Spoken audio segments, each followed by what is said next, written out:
baby. You're here listening to the Tom Barnard Morning Show. Tom's actually on vacation. I'm a little worried. I've been following Hurricane Idalia. They keep talking about it being in North Carolina, and that's where he's claiming he's going. Seems problematic. So you mean Hurricane Tom will meet Hurricane Idalia? Those two superpowers will collide? Forces will meet. Oh, my goodness. Hi, I'm Brittany. Maybe you've heard me on this show before. We also have Tevin here and Rudy. It's just the threesome with the mostums.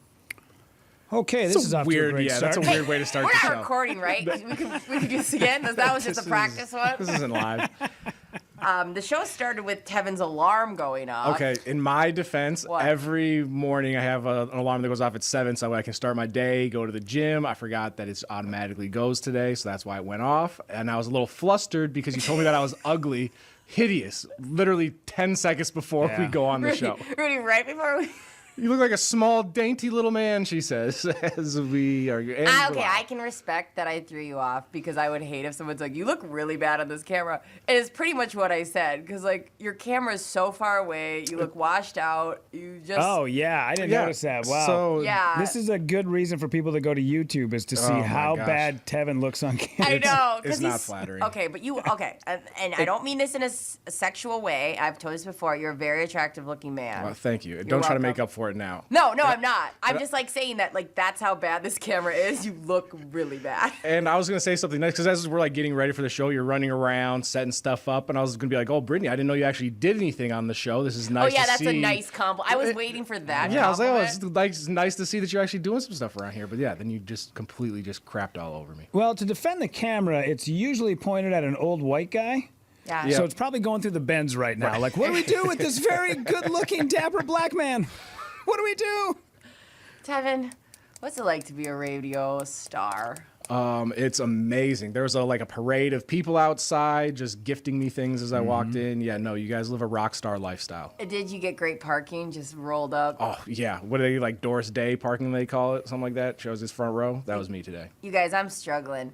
I went to the state fair yesterday. I brought my friend Eric, and we hit up all the classics, and I feel like hell. Yeah, but you felt great in the moment, though. Like, amazing in the moment. Yeah. I mean, we started fried pickles, then cheese curds, then milkshake. Did you go regular cheese curds, or did you get the ranch flavored? Oh, we went regular. Okay. But we went to the mousetrap one. That's everybody claims is the best, and we had extra time. That's all we were there to do. That's all me and my friend Eric do is we just eat food. Me and Dairy are not best friends, and I ate a malt, like a full-on Dairy Barn malt. And today I woke up and my stomach was just making weird noises, and I was like, "This is a rough one." Yeah. So, the people that go to the Milk Barn. That's what no. You're on the sun and that just curdles in your stomach. I can't do that. You gotta bring your dildo or whatever it is. We didn't. I could not find the dill lemonade because I was determined to find it. Oh. I finally looked it up, but it was too late. It was on the way west side. It's over by the Skyride entrance. West of that, so west of 93X, right on that little side little extra thing. Mm-hmm. They have dill lemonade at the Nordic waffle stand. Yeah. And I heard it's really good. I really wanted to get it because I love Kristyn, and I told her I would, and I didn't get it. It was me and Eric we're not very fast when we're going from point A to point B, so we had to go hit up the shuttle. Dill is very big with the kids these days. It's huge. Massive. My daughter and her friends way into it. They're 15, 16 years old. Dill everything. I hated dill pickle chips. Still, as a 43-year-old man, can't do dill pickle. I like pickled things. I'd like a good pickled egg if I'm at a bar in Wisconsin. A pickled egg, I would never. Both me and Tevin looked at each other. I would never. Yeah. As somebody that's grown up in Wisconsin, you didn't have to say that you're at a bar in Wisconsin getting pickled eggs because I just assumed that's where you were. Absolutely, the best place. Yeah. Do you guys remember that Simpsons episode? Yeah, the jar of pickled eggs. Oh, yeah, it's great. I just thought that was so disgusting. What does it even taste like? It tastes like pickle. It tastes like somebody put pickle juice and mixed it up with an egg. It's delicious. Yeah, so good. That's definitely an acquired. You have to be out of the sweet phase to enjoy it because you can't be somebody who's like, I love Skittles, because you're never gonna dig a pickled egg on top of it. I just don't think I want anything out of a jar publicly. that publicly shares with that I'm going to eat. Like, and if it does happen, I want it in the back room where I don't see it being pulled from a jar. It's not like Robin Williams is stirring it with his hand. It's I don't know that. They still abide by all of like Yes. the food safety regulations. Yeah, there's a jar, and then there's a guy. He's got the tongs. He sticks it on a small bar napkin. It's delicious. A bar napkin. Yeah. Like, we can't. It's not even elevated to a bar plate. Okay, and don't try to act bougie now. I'm not like bougie. that you've never I have eaten out of eaten- like at I a have- dive bar in Wisconsin. Listen.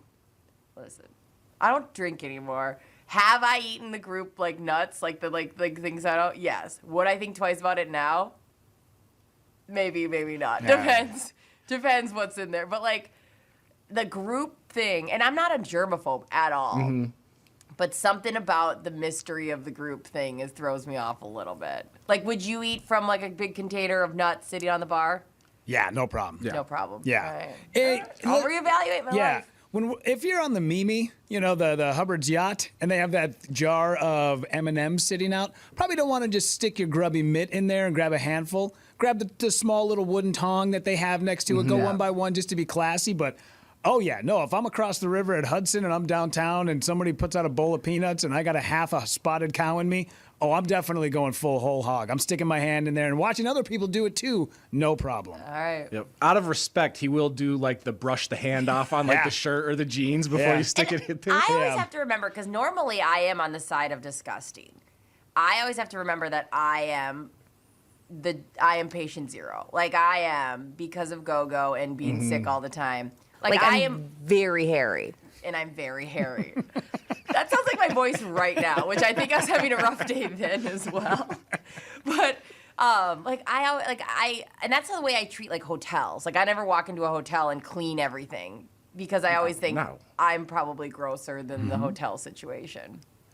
I would doubt. You'd have to be pretty gross to be grosser than a hotel situation. Like, I'm not gross, and I don't mean like I'm like pooping on myself and like I've semen Yeah. everywhere, but like I am. We don't know that. I don't know when last time I wore this shirt. I don't know.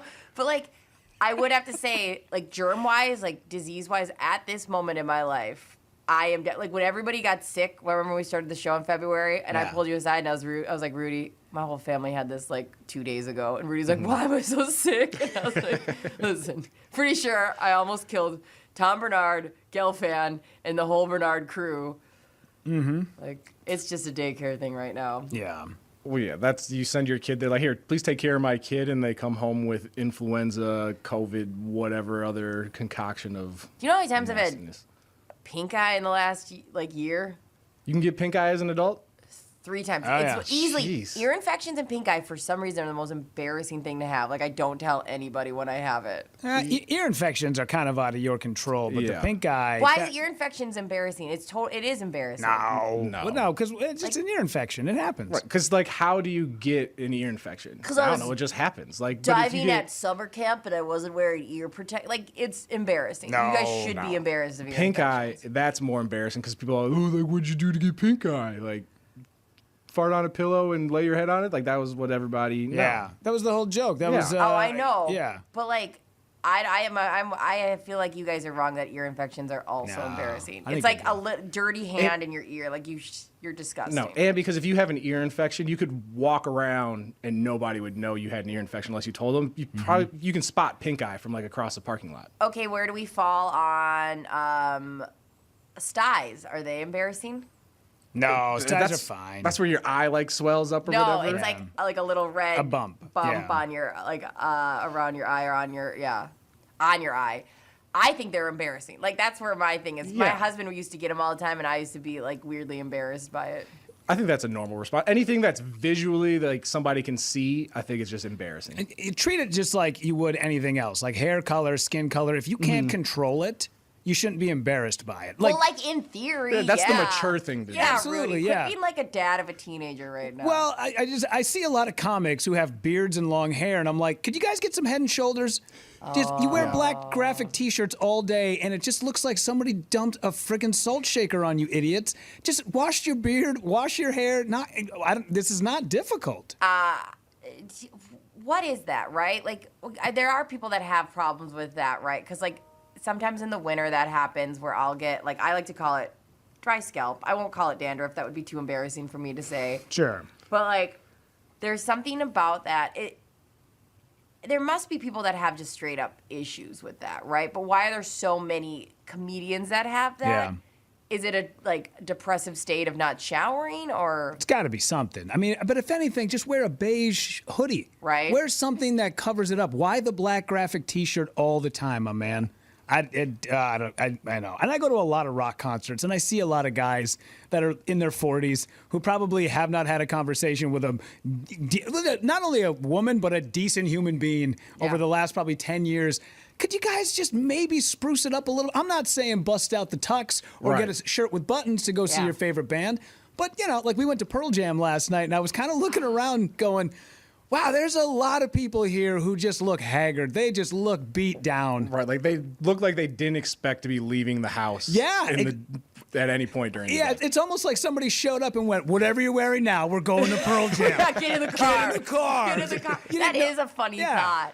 Like, and okay, how was Pearl Jam? Amazing. Did you have so much fun?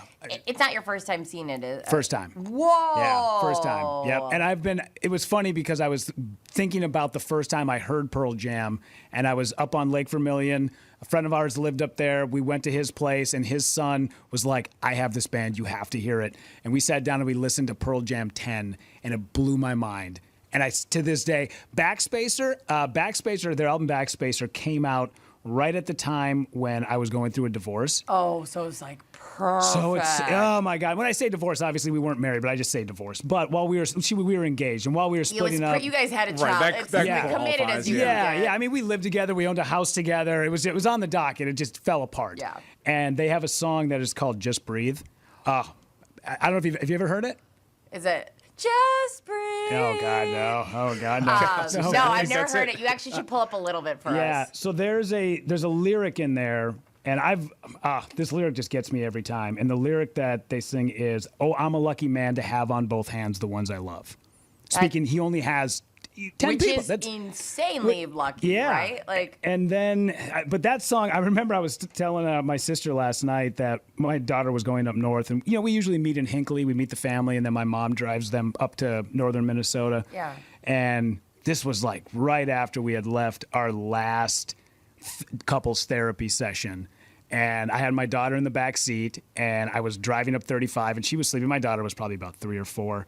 And I just listened to Just Breathe over and over, just sobbing on my way up to Hinckley, where I'm about to stop off at Toby's and have a delicious cinnamon roll. So I had to call my mom and go, oh, we got it backed up a little bit in traffic so I could sit in downtown Hinckley and let my eyes dry so I didn't show up a complete mess. But they were great. To watch Mike McCready play you guys know the song Black? Yeah. Oh, the whole world, the black tattooed, everything. To watch him play the solo of that last night, it's probably the best musical moment I've ever seen. And who did you go with? It was there's a concert crew. There's 4 of us that go. It's my sister, my brother-in-law, myself, and then one of our friends, Liz, who came down from Duluth. Justin, Jen, Rudy, and Liz. Yeah, it was. I've incepted their family. I'm actually friends with Jen now. Okay. And her husband's name is Justin, so that one's easy to remember. Also, he's super lovely, and so yeah. Yeah, so these guys, they put this song out, and then after it came out, Willie Nelson actually covered it as well. And I don't know, both versions are just incredible. I mean, already, listen to that. It's beautiful. I got goosebumps. They actually played this. You can go back Wait, I think I've heard this before. Maybe, yeah. They played this on Saturday Night Live. No. Yeah. Yes, I understand that every life must end. Oh, it's beautiful. Oh, isn't it? Yeah. I know this song. I think this is on like a bunch of random I know someday we must mixes. go. Yeah, it's like sounds like the ending montage of every like rom-com. Oh, Yeah. it's so good. Oh, yeah. This is definitely the song that plays when Adam Sandler gets his heart broken. Yeah, but he's gonna make it. Yeah. Like walking up that hill. Yeah, the problem with Pearl Jam is that they have 600 songs. I know. And they're never going to play all of them that you want to hear. And obviously they didn't play this last night. But they played Even Flow, which was great. And they played Black. It's so good. I know, right? Oh, man. Rudy, cry in front of us. Do it. No, Okay, can't. fine, good. But I bet that was just amazing. Yeah. So they do have another show Saturday. Tickets you can, because my buddy Dave had seen that we were down there, and just on a whim bought a ticket. And it's all sold out. But I didn't know this. Ticketmaster, good on them. You can't resell tickets on Ticketmaster anymore for more than face value. And it can only be sold on Ticketmaster. And I think that is such a good move. Is that the Taylor Swift thing? It might be. I think so. It's got to be. Because paying like $5,000, $10,000, whatever to go see Taylor Swift, like good for her for being able to it's all draw resale. that and like, whatever, yeah. but like, no. Because I think the top tickets, because there were no meet and greets at Taylor Swift Eras Tour. She didn't do any meet and greets. I mean, like if you were like a famous person, she would sometimes go meet them before or whatever. But like you couldn't buy a meet and greet at this concert. So tickets like that you saw, like 8,000, 9,000, those were all resale. Yeah. That's awesome, Rudy. I'm so glad you got to experience it. That's super fun. Yeah, and I'm like glad that. So like I feel like my generation, there's no artist that like where Rudy's like, oh, I remember the first time I heard Pearl Jam, and it was this like nobody. You remember the first time you heard Ice Spice? Like, there's nobody like that in this generation. So like, that's crazy. You just missed out because we still there was no digital. Like, Napster came in right at my tail end of, I want to say, like, well, maybe the beginning of my high school experience. So, like, I still remember, like, my first CD my mom bought was Wallflowers and Space Jam. Oh, I got sure. a CD player and those two CDs from Santa, and I played those. It was like played those constantly, and I still remember putting it in my white CD player, and like it was amazing. And then having all access to your phone, you don't have like those amazing moments or somebody sharing a song or someone. Right. Did people make CDs at least? Yeah. Oh, yeah. I was like being the only black guy in Osceola High School. Like I made all of our like warm-up CDs for basketball like, and cool stuff like that. sentences on them because there was nothing more special. Like my BFF Michelle and I would make each other CDs, and we would write like road trip mix, 2004, girl, you know it. Like you'd write some crazy, and it would be like, grab the girl, you know it CD. Yep, and you had like the visor CD holder that held all the CDs in your car. Yep. And they'd fall down, and it would be chaos, getting a car accident. Speaking of car accident, we've got Bob Sansevere up here next on the Tom Barnard Morning Show. This is the Tom Barnard Morning Show. Listen live on the Tom Barnard Show app or at tombarnardshow.com. I am so happy to welcome back our longtime friend Sabre Plumbing, Heating, and Air Conditioning to the show. I've known Steve, the owner, for many years, and I can trust Sabre to keep my house comfortable. Why? Sabre does everything the right way, and they always put the customer first. I love the team at Sabre because their service experts are experienced NATE certified technicians. They're not salespeople. Their pricing is completely upfront, and they fix only what needs to be fixed, nothing more. Sabre is dedicated to giving customers what they need when they need it and at the fair price, keeping your family safe and comfortable without breaking the bank. Give Sabre Heating and Air Conditioning a try. I know they'll take care of you just like they've taken care of me and my family.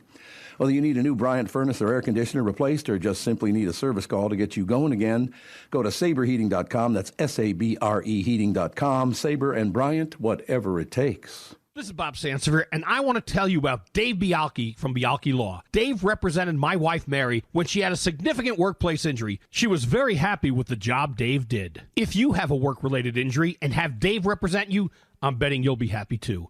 Dave is a down-to-earth guy. He grew up in northern Minnesota, rides a Harley, and worked various jobs doing concrete, electrical, plumbing, roofing, and carpentry work. Dave works for people with work-related injuries. If you work construction, or anywhere for that matter, and you're hurt or even just hurting, you should talk to Dave. Let's face it, our bodies wear out. If your body is worn out from work, if your knees or back or shoulders hurt from things you do at work, do what Mary did. Call Dave and talk to him about it at Bialke Law to set up a free initial consultation. The number to call is 763-571-2410. That's 763-571-2410. Or visit bialkelaw.com. That's BIALKE law.com. Hello, I'm Brad Huckle, President and Chief Lending Officer at North American Banking Company. And I'm Michael Bilski, CEO at North American Banking Company. As a locally owned and operated community bank, we work with many multi-generational businesses. Take Personal Care Dentistry of Roseville, for example.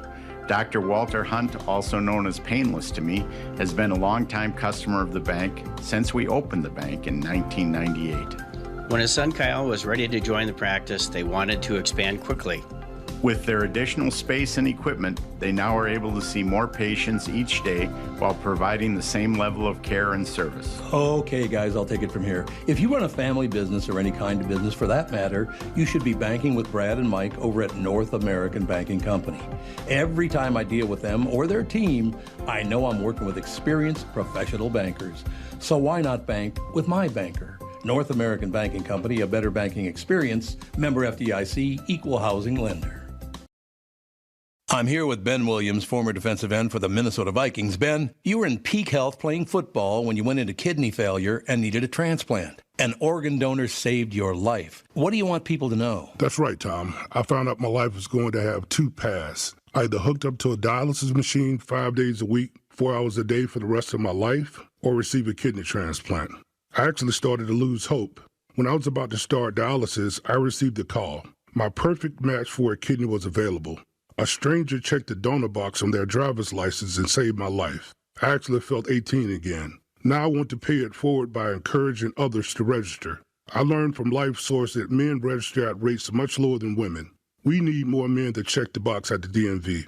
When you pass away, that small decision and act can help someone like me. There are 2,300 people in Minnesota like Ben right now waiting for a life-saving transplant. Make your game plan to be a hero. To learn more, visit life-source.org.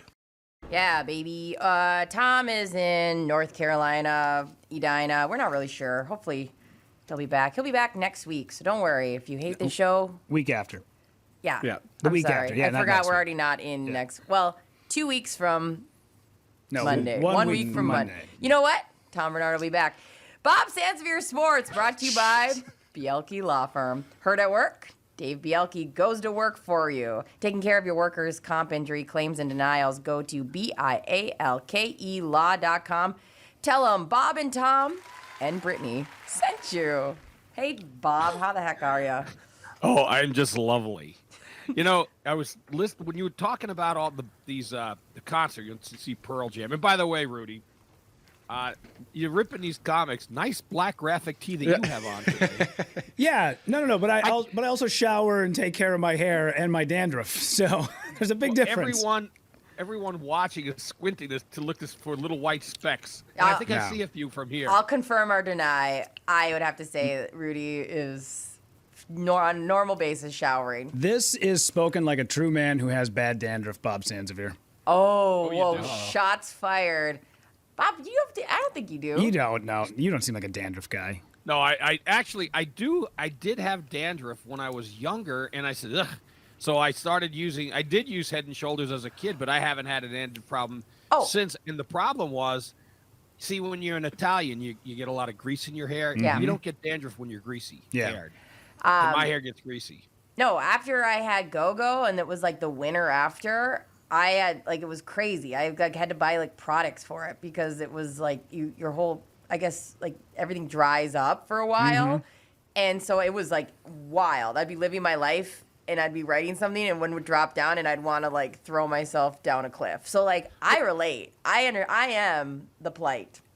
But it could have been eczema or psoriasis that was coming down on. Well, I refused to ever call it dandruff, so I'd always call it dry scalp, dry skin, because it sounds so less. Nowadays it's flakes, right? I will not call it flakes. Flakes. I will not have it. So I get it. It's terrible. It sucks, and especially you got dark hair. It's a terrible situation. Well, it sucks is because when you've been on a plane.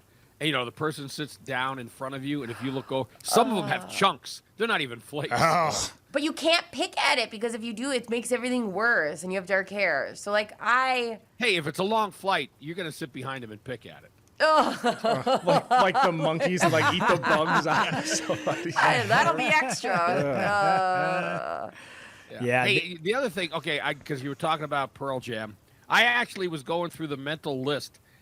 In my life, I have gone to a total of 4 concerts. Really? And one of them may not even be considered that because of what the first sort of concert I ever went to. I went to see Steve Martin at the Garden State Arts Center, which was an amphitheater. He opened for Andy Williams, if any of you know who he is. Yeah, absolutely. What an odd... I was a lot of blue hairs. Yeah. Me and my friends who were in high school still. This was like way back in the 70s, and he had not yet hit it big. Steve Martin, but that was that one. And I saw America at the Art Center. Remember them? Yeah, America, sure. You never hear like Muskrat Love on the radio or Sister Golden Hair or A Horse with No Name. Now, Tevin, are you familiar with any of those songs? Everything America? you just said might as well have been in a foreign language. I have no idea. I remember A Horse with a whatever name. Maybe. The Horse with No Name. Yeah. It actually wasn't bad. No. The stuff they did. I remember how excited you were when Sam bought you Frankie Valli tickets. I think you've seen him a couple I did times. see Frankie Valli. We went for several songs at the State Fair. Did you go see him twice, or did you only see him once? No, just the one time I went. And I didn't care if he was lip syncing or not, because there was a lot of people think that he did. But the other, that made 5. Yeah. Because I forgot about that. The other one was I did see the Rolling Stones in Minnesota and Springsteen. And what I remember about seeing Springsteen was Prince sitting and he was like in a VIP section, but he stared the entire time at Springsteen and never reacted other than, it's like I was thinking, is he watching him and saying, oh my God, this guy's good? It's like a rivalry thing, or maybe he was just so engrossed in watching another artist. Maybe like he knows that there'll be judgment calls on whatever he does, so he just like goes, this is the most respectful thing to do, is just stare at the artist. Mm-hmm. It could be. I don't know. But I never liked concerts because honestly, there's never a good seat unless you're right up front.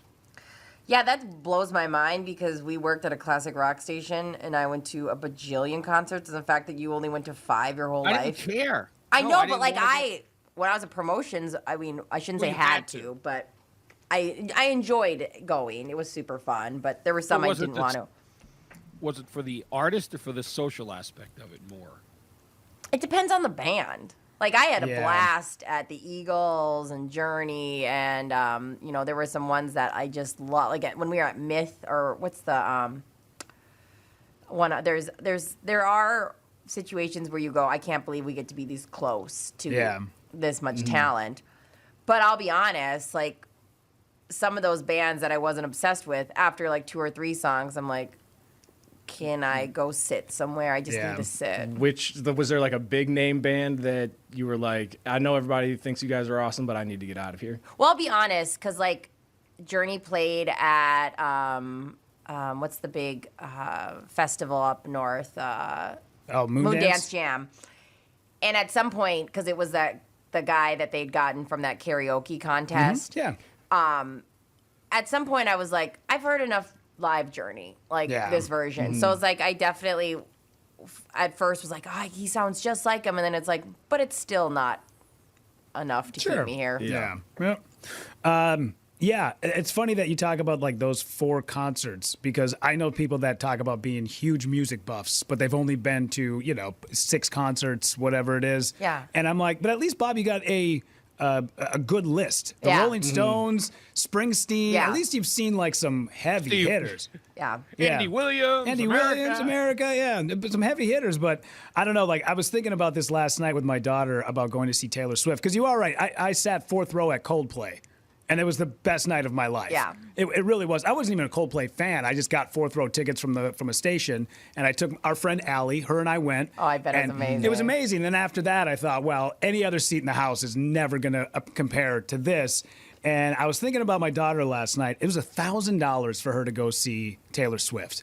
And I was thinking about all the bands that I love, and I don't think most of the bands that I really, really love would equal $1,000 that I paid to go see. Like, most of the bands I like, you could see for $1,000, you could see them 1,000 times. Like, that's well, and then you got them on resale.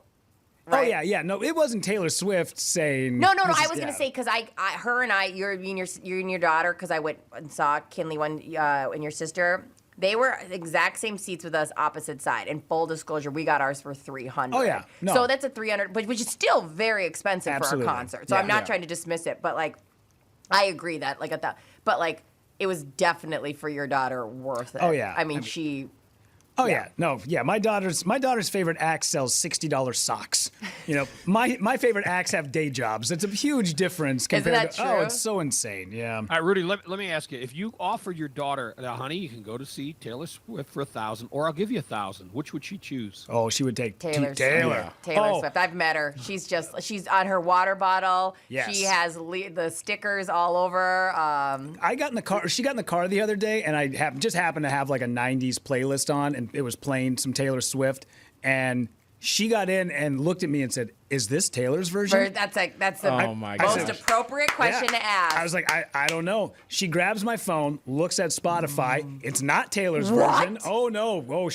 Skip past it. You do not listen to anything else but Taylor's version in this car. Thank you. Yeah. Oh my God, Kinley is my favorite human. So did you help her make like friendship bracelets then before the concert? How many did you have to needle through whatever beads and stuff? I can't tell you how many goddamn beads my bare foot stepped on over 6 months before that concert. I went to a trivia night with Rudy's sister and Kinley, and she brought the beads there at a bar. And that's when I started realizing she has inspired me. So then I went to a live broadcast for my talk. I brought my beads and sat there. I was like, it was, and did I tell you what happened to mine? I made 50 bracelets. Like for a grown adult who has things going on, and I can only do it during nap time because Gogo would eat these beads. I made 50 friendship bracelets. And you're embarrassed about ear infections, but you're no, here's what's even more mortifying. Bob, listen to this. So I go to the concert. You got to explain the bead thing. Sorry. Is that a big Taylor Swift thing? Yeah, so Taylor Swift, you make these bracelets. These little, they're just like the stretchy elastic. I know what Yeah, friendship bracelets, and you make lyrics, you make inside jokes, all this stuff, and then you trade them at the concert with all these other Taylor Swift fans. So you have these keepsakes from the concert, and it's super fun, very social. A lot of times it's with like little kids. I had a blast where they'd look at my outfit, they're like, "I want to give you this one," and I'm like obsessed with kids, so I'm like, cool. So I make 50 bracelets, and I'm not crafty. You'll never see a craft at my house. I don't have a Pinterest board anywhere. This is not my thing, but I was like, I'm determined. So I make 50 in this giant bag. I'm so excited. I'm bringing them to the concert. We get on the bus where me and my friend Devin are talking to everyone on the bus. People on the bus are excited for us to go to the Taylor Swift concert. I leave all 50 bracelets on the bus. Ugh. All 50 bracelets I made because I wasn't wearing one of them because I was all for trading. That's terrible. I have no most words. That's the most Brittany thing I think I've ever heard. Yeah. Bob, Sam is probably right in that age where like NSYNC and Backstreet Boys were right up her alley. Did you ever take her to any of those concerts or drop her off? Again, she went to some concerts with her mom. I'm just not. Here's the problem that I think I have. When I get too close to the big giant speakers, my whole innards vibrate and it's disjointed. Yeah. But I mean, it really bothers me. You also are over it because Bob's the type that actually thinks the Super Bowl is the most annoying thing to go to.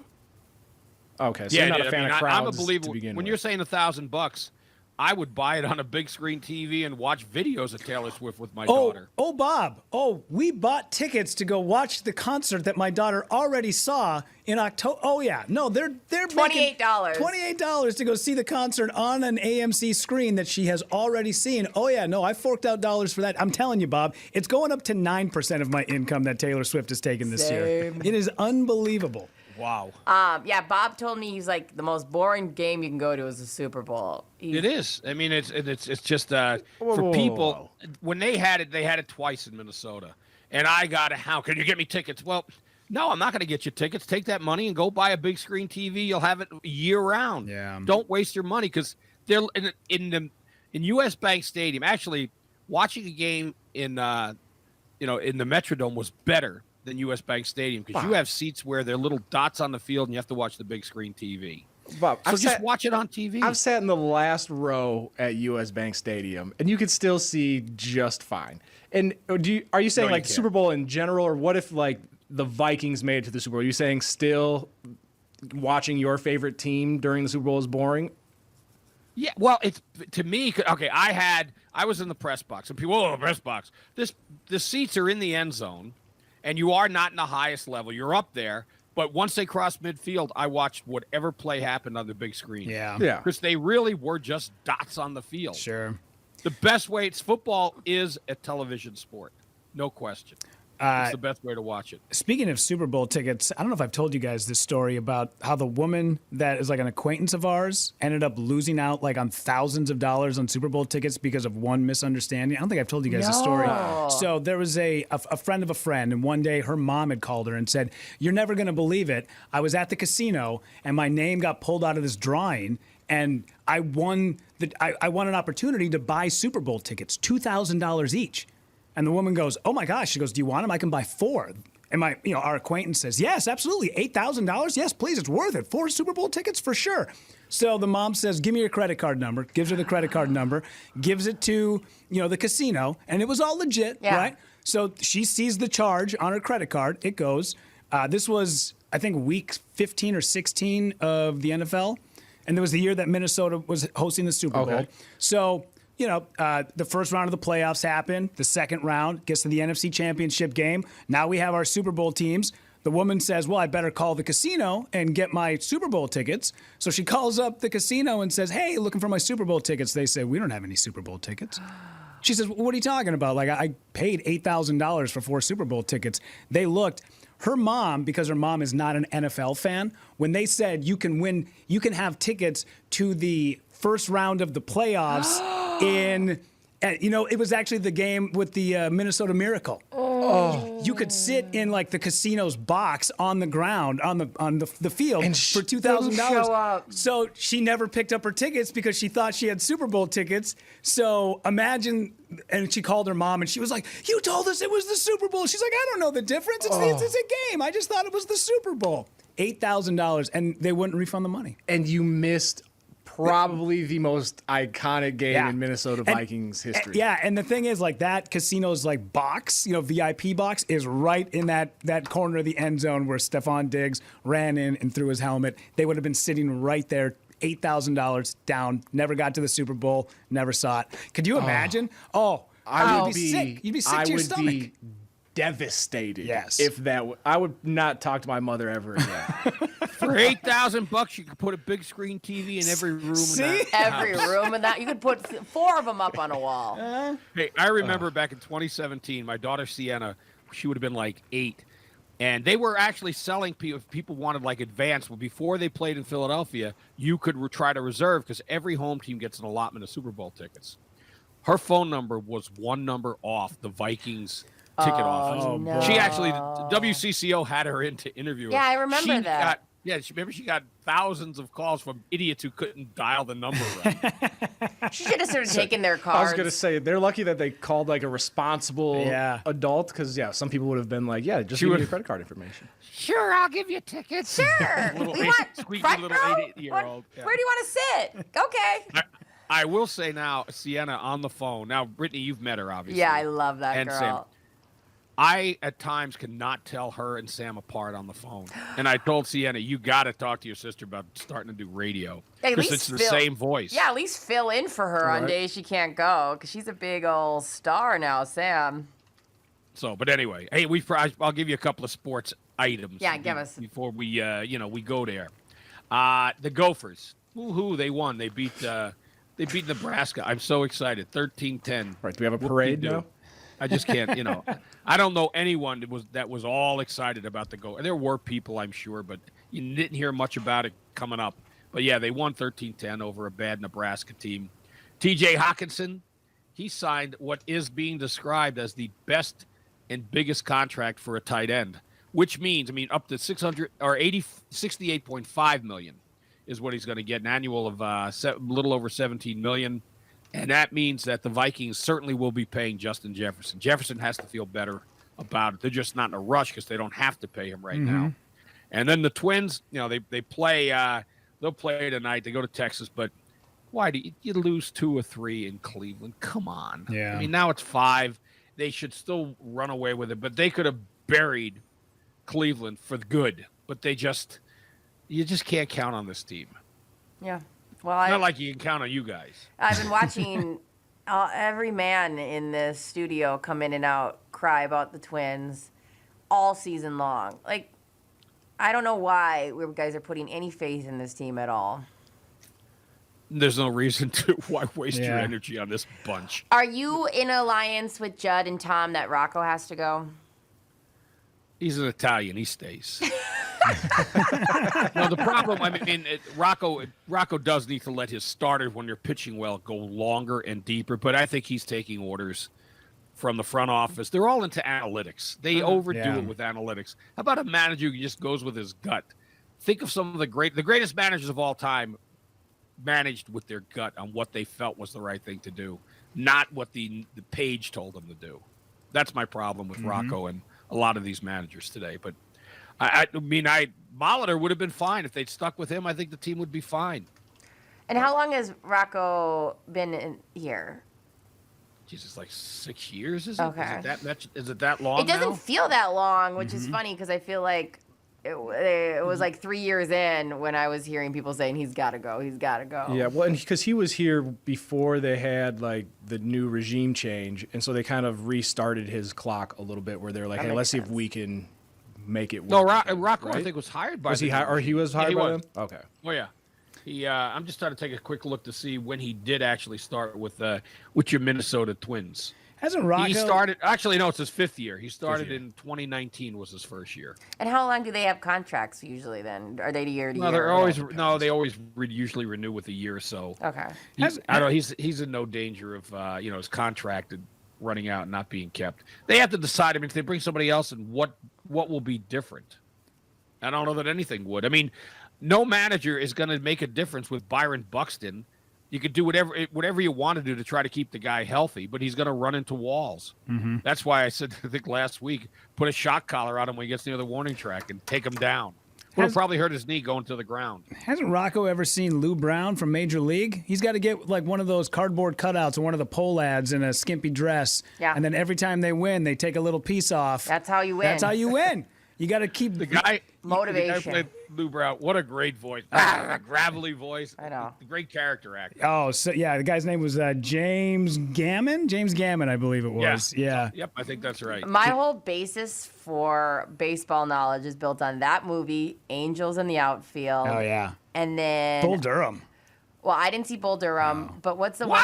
What's the one with the Field of Dreams? No, I was to say the one with the kid where he messes up his arm and he has like a heater. So Rookie of the Year. Rookie of the Year. Real quick, he is going to be on with us Tuesday of next week. Yes. You tell me. Oh yeah, guys, you guys can stay home. I'll take care of me and Brittany. Got that cast. Yeah. And then he threw his mom, the last pitch of the game, just like mouths to like underhand, and he just underhand. Oh, that was such a pitcher's got a big butt. How did you never see Bull Durham? I never saw Bull Durham. I didn't grow up with a dad. Did you see Field of Dreams? Yeah, I saw Field of Dreams. I saw that one. Mm-hmm. Let's step outside, you Nazi cow. That's the line that she says in. She says that in Field of Dreams, and it's like amazing. So I used to quote that when I went to school, which wasn't great. Bull Durham is worth a watch. Okay. Absolutely, 1,000%. You'll love it. Tim Robbins is lights out in it. Yeah. I mean, it's rare. I don't love. It's funny because like how much I pretend to avoid sports. I love sports docs. I love sports movies. Oh yeah. Mm-hmm. Like they hit the heartstrings hard, and you know me, I love crying. Especially when it's like a sports documentary about an obscure sport. Because you're like, oh my gosh, like this is real. Like there's no way that. We watched a chicken documentary on like competitive, like not fighting, but like for showing. Like, you know, the ones at the state fair. Mm-hmm. Like it was a whole show around that. Enthralled. I was enthralled. Yeah. But if you want a good sports documentary, there's the Bishop Sycamore High School, the fake high school. You have to watch that. It's on HBO Max, I believe. I'm but in. yeah, it's this con man that creates a fake school that's connected to a Christian high school. Yeah. And he says they have a bunch of money. He's making these poor kids stay in hotels. He targeted a bunch of inner city. It's crazy. But they lasted 3 years. Not one kid graduated. They ended up getting on ESPN and playing like the top high school in the country, IMG Academy. And were they got any good? beat 60-0.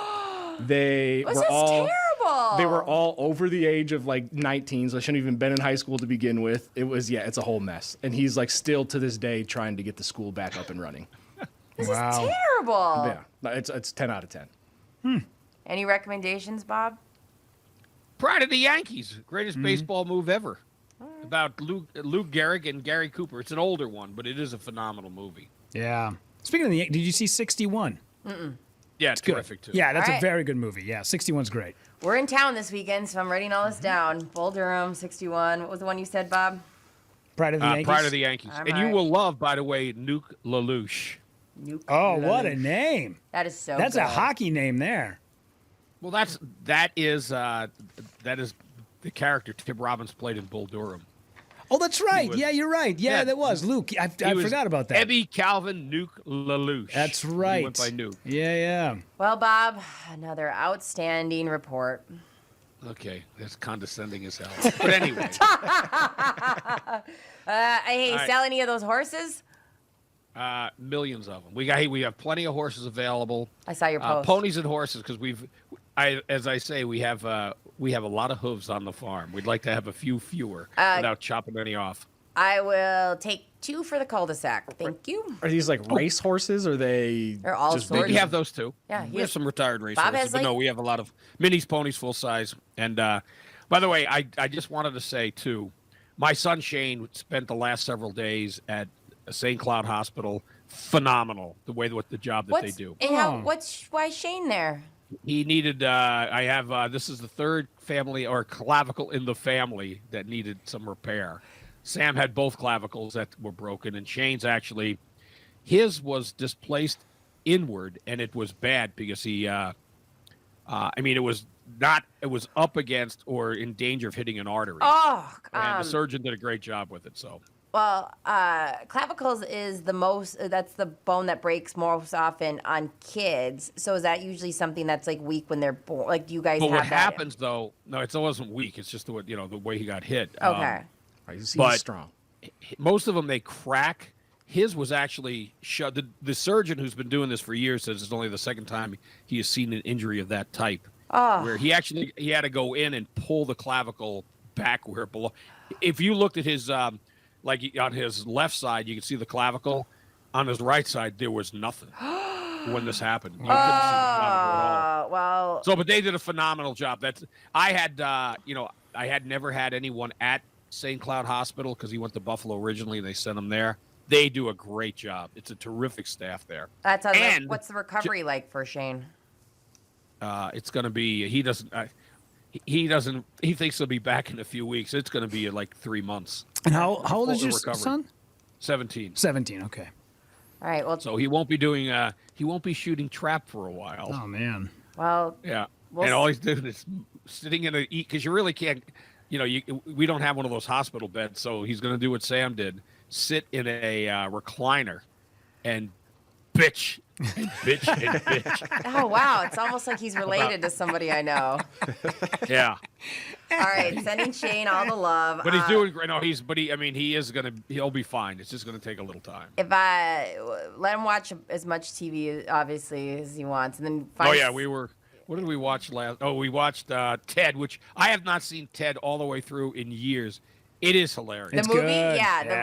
At first I thought they were going to say Ted Lasso, but yeah, the teddy bear scenes one. I forgot. Yeah. And then we watched Big George Foreman. Okay. That the movie that came out. But anyway, all right. Yeah, he'll be able to go through the whole catalog of Netflix and Prime and HBO and all of them. All right, you kids have a great day. Bye. Tevin, always good Thanks, seeing Bob. you there because we're never on together. No, it's it's good been a to while. see you. It's good to hear your voice again. Yeah, Bob, you want to come on Tuesday? Sure, because Monday is a holiday. Monday's a holiday. You're not working Monday. Yeah, so you no want to do problem. Tuesday? Is that good? Yeah, if you get the same time. Absolutely, yeah. Let's do it. If I get a vote, do I? No. All right, love you, Bob. Bye. Right. We'll be back with Kristyn Burtt on the Tom Barnard Show. This is the Tom Barnard Morning Show. Listen live on the Tom Barnard Show app or at tombarnardshow.com. I'm here talking with my friends Michael Bilski and Brad Huckle of North American Banking Company. Guys, it seems like banking has changed quite a bit since you first opened your doors in 1998. Yes and no. In 98, we didn't have online and mobile banking like we do today. Many banking processes have also changed. One thing that hasn't changed is we still provide a true community bank experience right here in the Twin Cities. Our team takes the time to get to know our customers and their goals. This creates a relationship that is unique in banking today and one our customers appreciate. It's why we like to say, we provide a better banking experience. You're absolutely right, Brad. I've been a customer for a long time. The service your team provides is phenomenal. Thanks, Tommy. So why not bank with my banker, North American Banking Company, a better banking experience, member FDIC, equal housing lender. This is Tom Barnard for Niemeyer Trailer Sales. They've been a part of Minnesota since 1965, and their name says it all. They are family. If you want to take your passion on the road and make memories camping wherever you want, no motors, but pulled trailer RVs, go to Niemeyer Trailer Sales. True story. The very best brands live at Niemeyer. Like the latest from Rockwood by Forest River. Number one in their class, whether you want a tent trailer, expandable, travel trailer, or a fifth wheel, Niemeyer Trailer Sales has it all. Plus, they deliver on the forgotten art of customer service with personable employees, often sons and daughters of the third-generation family-owned business who simply do what they say they will do every time. Come explore their huge selection and consult with RV service pros. You will leave satisfied no matter what you are looking for. The Niemeyer family welcomes you to visit both of their locations in Albertville and Elko New Market before your next vacation. Head to NIEMEYERS.com and put your passion on the road. Niemeyer Trailer Sales. I'm sure glad the miserable heat dome is now behind us, I'll tell you that. Fall may be just the best part of summer. Along with the cooler, shorter fall days, it's one of the best times in Minnesota for landscape plantings. ProTurf did my landscape this spring. Rick had some great ideas for my yard, and they can do the same for yours. A good fall established planting is much more likely to survive a summer drought the following year. A ProTurf certified landscape designer can help you design a landscape that not only looks nice, but will also increase the value of your home. Fall is not only a great time to plant, but also a great time for hardscape patios, walkways, and retaining walls. ProTurf is a Minnesota original, family-owned business since 1982. If the weeds in your lawn are out of control, fall is the best time to get a head start for next year. Let them put together a 3 to 5 step program that is safe, effective, and guarantees results. If you want the best landscape on the block, ProTurf is ready to give you your free landscape or lawn estimate and analysis. Visit professionalturf.com and click estimates for lawn care, landscaping, or schedule an irrigation service visit. Yeah, baby. Kristyn Burtt, how the heck are ya? Doing great. I'm so excited. Long weekend. Yeah, are you guys, do you have anything fun planned? I am resting and relaxing because I had the craziest, busiest week. I was in San Diego for a few days, so I'm ready to just chill. Same. I was just talking to Tevin and Rudy about that. I was like, Tevin was talking about going to the fair on Sunday, and Rudy's going up to the cabin. And I was like, I just need to, like, clean my fridge. Like, feel like the chaos, and I've got a chaotic week next week, too. I was like, I just need a break and reset. Yeah, I think that's a sign of, like, becoming an adult, where you're like, oh, it's a long weekend. I'm just going to not leave my house for an extra 2 days. That's the game. I love that. Being horizontal on my couch is actually, like, a plan. I know. Like, I just want to get some things done. And I don't even know if I will. But, like, the pantry's a mess. I got laundry to fold. I just have, like, a lot of things to do, which is so more. Because it's supposed to be, like, 90 degrees here, too. That's hot. Yeah, we're going to be in the 70s, believe it or not, in California. So we have got the opposite weather. That is weird. We've had a really weird year. We're normally in the hundreds right around this time of year, and it has not happened. So I'm assuming that we will have a sweaty Christmas at the rate we're going. Sweaty Christmas. That just sounds sweaty terrible. Christmas. Like, it's just not the vibe. No. It's gotten to the point where you always know Halloween is hot now, and your pumpkins just kind of like shrivel and they mold. Like, you can't keep them that long. So you have to get them like 3 days before Halloween, like throw them out there, and then, you know, they're dead by like November 2nd. Hot take on pumpkins. My mom used to have us paint them, not carve them. And it was that's a big trend now, actually. It's super fun because, like, it's not like a kid. A kid, you always do like one stab and then you walk away and hope an adult takes it over. Right. Yeah. But painting it was super fun. Yeah, I've seen a lot of people do it now, or they paint them white and then they put faces on them. Yeah. We have like ones too. Yeah, it's like one of those potato. What are they called? Potato heads, where you have like the little stabbies that you can just put in there to make a face. Oh, sure. Yeah. It's pretty fun. Oh, you must have lived in a nice neighborhood, because if we put out an actual pumpkin that was not hollowed out, that would have become that would be weaponized. Yeah. Oh, in really? minutes. Oh, somebody would have thrown that through a semi window immediately. I lived in a neighborhood where they would call the cops if you like stole a pumpkin or threw a pumpkin, and it would wind up in our town paper, like 5 Cheyenne Circle, like pumpkins stolen. That type of neighborhood. Oh yeah, Halloween night, somebody threw a pumpkin through my front window. Like threw it through. Wait, your window they live in now? No. This was my first house that I lived in Richfield. And when I say window, excuse me, through the front door, but it was one of those storm doors that was a giant pane of glass. My fiance was laying on the couch. We had just put my daughter down. We got back from trick or treating. I went and go lay down and watch some TV. I had to get up in the next morning to go do the show. And it sounded like a bomb went off when that pumpkin hit my front door. And of course, I run outside. It is deathly quiet. There is nobody to be found. And I'm thinking, was that their intent, you think? To break it? No. I bet they just thought we're gonna smash this pumpkin, and then it probably scared the hell out of them. I was gonna say, like, as a teen who did like things that were kind of naughty like that, that would have been like the way they talked about for years and how terrified they were. You sound like such a rebel, kind of naughty. I know. We ding dong ditched like a champ until I got chased. Was it your own pumpkin that they threw? Yeah. So they took it off. They took it off the deck and then threw it through the. But then also talk about your first realization into adulthood, because I was, 29 when this happened.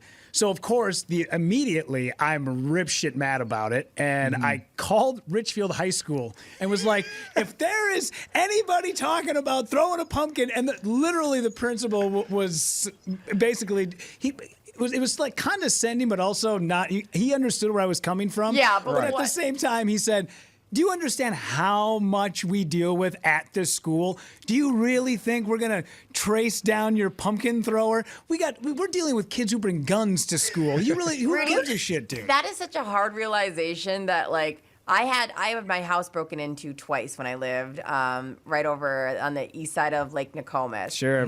Once while I was in it. But like the time that they broke in while I wasn't there, they got 2 laptops and an Xbox. And I called the police because I went there. My door was broken into, so you call the police, and they did the walkthrough.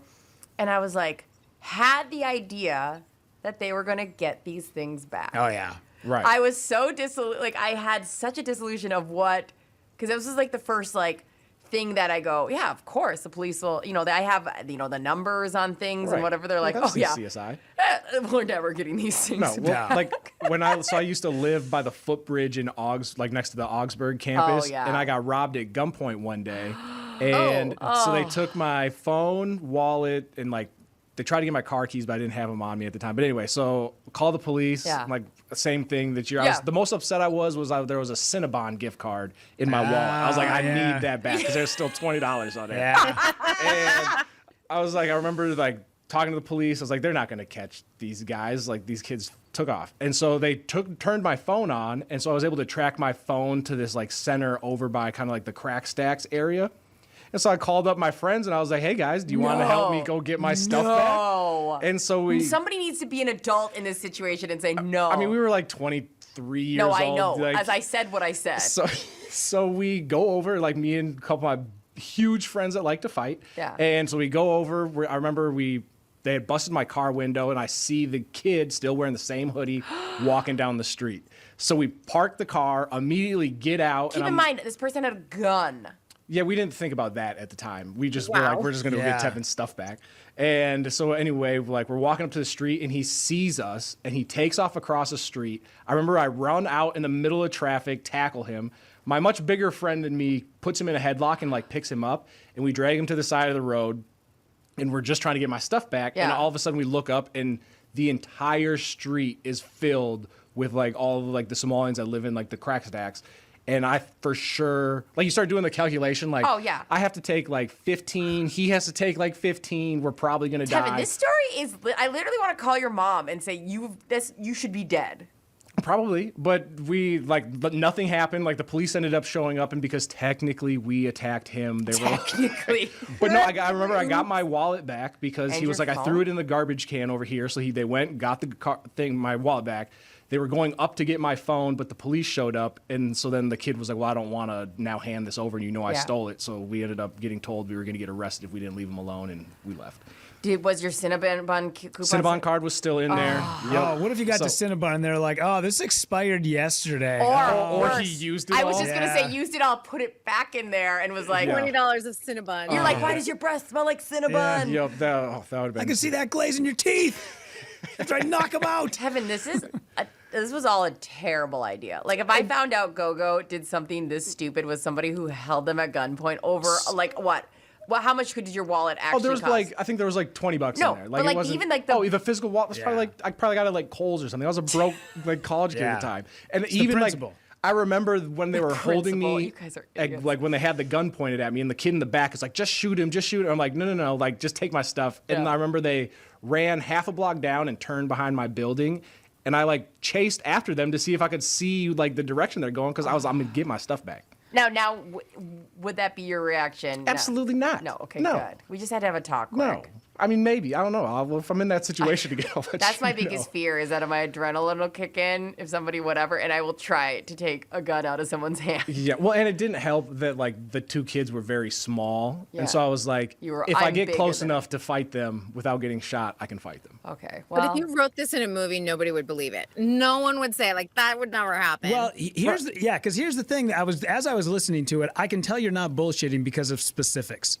That's all, because you're talking about the Cinnabon, you're talking about what the kid was wearing, you were talking about, exactly where you were. Because a lot of times people, when they tell bullshit stories, it's sort of vague. Things that are, but this is very, very specific. So. No, and I remember because it was Keem and who was Damien was the other guy that I called. Because I was like, they're the type where when we would go out to bars and stuff, they want to fight. And I was had like, I can get these guys. Fight. I was like, I don't even have to fight anybody. They'll do it for me. Yeah. They were excited to go on this adventure so excited. with you. I was a little, it was a good time. Don't recommend it, but Especially because I know you personally. I'm like, you are such like a. I mean this in a nice way. Oh, I'm not the type of person that's like, let's go fight somebody. Let's go fight somebody. No, like you and I have been in situations where both like when we were over in Northeast, you and I were like, if something happens, like I'm gonna throw money at them and run. Like both you and I have been around sketchy people, and we're like, and if this guy asks for anything, we're giving it to him. Absolutely. You need to have friends like that, though. I think we should all have those 2 or 3 buddies that will throw down for you. Because one of my ex-girlfriends, we were at a bar one night, and I got a text from a friend who said, "Hey, I just saw your girlfriend go back to her house with her ex-boyfriend." No. So I was dumb me. I'm like 22, and I go sit outside of her house, and I'm watching. I can see them in the window together. And I called my buddy Jeff, and I'm like, I got to go in there, but I don't want to go in there alone. And he's like, don't worry, man, I'll come and meet you. And he knew where she lived. I was sitting in the car, and I see a guy walking down the street. It's like, 12:30, 1 o'clock in the morning. And I see a guy walking down the street, and it's my buddy Jeff. And I notice he's got something in his hand, and he's got a cue ball from a pool table wrapped in a towel.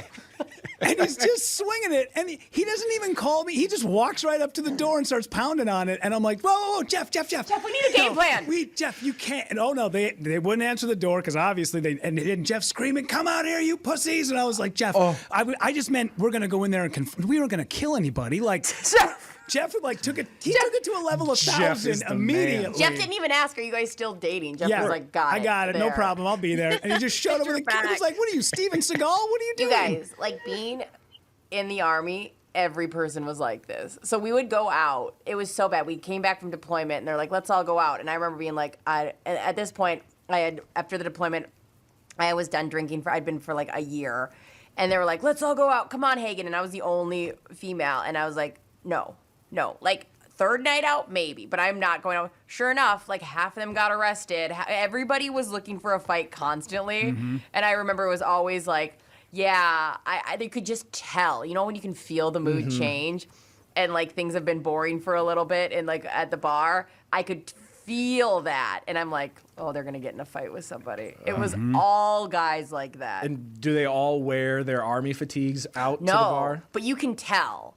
Like, you don't wear your Army fatigues, but like you can tell when we're on leave because little things like their shoes they all have the same haircut, or they're all wearing tennis shoes instead of anything else, and there's like little haircut's a big one. People everyone has knives, like that's the thing. They have the pocket knives, they like the big whatever, or like multi-tools in their pockets. That's a big one. Right, you never know when you gotta cut somebody. They don't have wallets because like you don't usually bring a wallet on deployment. So when we get back, like there's all these little signs. Like the girls aren't wearing necklaces or earrings because you don't bring that on deployment. Like so all these little things you can tell, but they don't wear the uniform because they're gonna get in big trouble. Yeah. I lead a boring life. I don't hang out with people who fight. Yeah, me neither now. I mean, that's not true. Sometimes I never have though, and I'm like, I missed out. You missed out on all the action. I could see you being the wild card, Kristyn. Like, you know what I mean? Drinks back in the day. Sweep the leg. I could see that with you. Watch out, I'm small but mighty. See, yeah, no doubt about that. Okay, well, tell us what's going on over there. How's the strike going? Yeah, the strike's going on and on. Honestly, there's no movement. Nobody's meeting right now. So, everyone keeps on asking, when is this going to end? Yeah. I'm going to say, we're in September officially now. At best, late October. But I really do think that they are going to go to the end of the year, and then they will reboot and reset for 2024, and production will begin then. But I think what people forget is you have to negotiate with Writers Guild, you have to negotiate with Screen Actors Guild, and then the membership, we have to vote on this. So that takes a little bit of time. Yeah. And then, the vote usually is out for a couple of weeks, and then they count the votes, and then you go, okay, yeah, it's been ratified. No, the contract hasn't been ratified. So it's one of those things. I'm like, people are going to have a lot of patience, because the next year for content is going to be rough. When do you think we're going to feel the hurt? Like us as viewers, content-wise? The television premiere week is the week of September 25th. Yeah. That is when you're going to start to really feel it. Linear networks, and I'm talking about ABC and CBS and NBC, they're all unscripted television. We got a big alert in the media about shows. It was felt very I was like, oh, Kristyn would love this, because I'm sure she could Hollywood speak the heck out of this. I got an alert about what to be excited about September. And it was Name That Tune, I Can See Your Voice, The Masked Singer, The Voice, Survivor, Amazing Race. And I was just like, dang, if Kristyn Burtt isn't right, that they're going to come out hard and fall with these unscripted, I'm saying in quotation mark, shows. I honestly think, and this is going to be crazy, and I'm not a fan of the franchise, but I honestly think The Golden Bachelor is going to be the massive hit of the fall. A lot of people are really interested in this. This is I think he's about 72 years old, Bachelor. The women are between 60 and 70 years old. People are going nuts for this. And I think that's going to be probably one of the more interesting things. ABC is struggling, so they pulled Dancing with the Stars from Disney Plus. It'll still air there, but they're putting it back on ABC, where it didn't make them any money over the last couple of seasons. But that's how desperate they are to fill content. ABC still has 4 hours of holes. They don't even know what they're going to fill it with right now. That's so interesting. Okay, I also don't like The Bachelor, and I can tell you why, but why don't you? Because I me, I love reality TV, and I watch all of it. But for some reason, I can tell you why, but I want to know why you don't like The Bachelor. Sure. I do think that it really nails, it drives the nail into the, what am I trying to say? Hit the nail on the head. Whatever. Yeah. In terms of misogyny, in terms of stereotypes. Yeah. Mike Fleiss, who is no longer the creator and showrunner for it, was someone who was incredibly misogynistic, had domestic violence allegations against him from his wife, used to really lean into those narratives. And it was even a lot of times he would allow the bachelors to then go on Dancing with the Stars, but he didn't want to give the bachelorettes the same opportunity. And for years, he refused to allow them to take a contract on the show, which I think is weird. Yeah, super weird. He didn't want them to become the huge stars the way the Bachelor men at the time when the show was really big.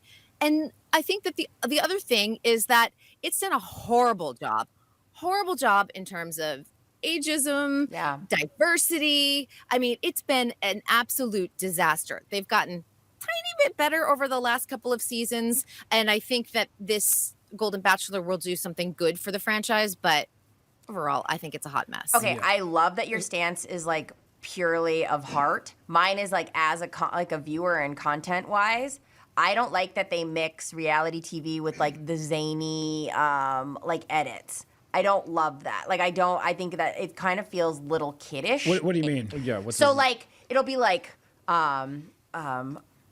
a background noise of boing. Oh, and will he fall? You can tell it's just highly edited. And I know my reality shows are edited. Highly produced is the perfect word. So I don't like it. It seems it's almost like they walk the line of really inappropriate stuff, which I love inappropriate stuff.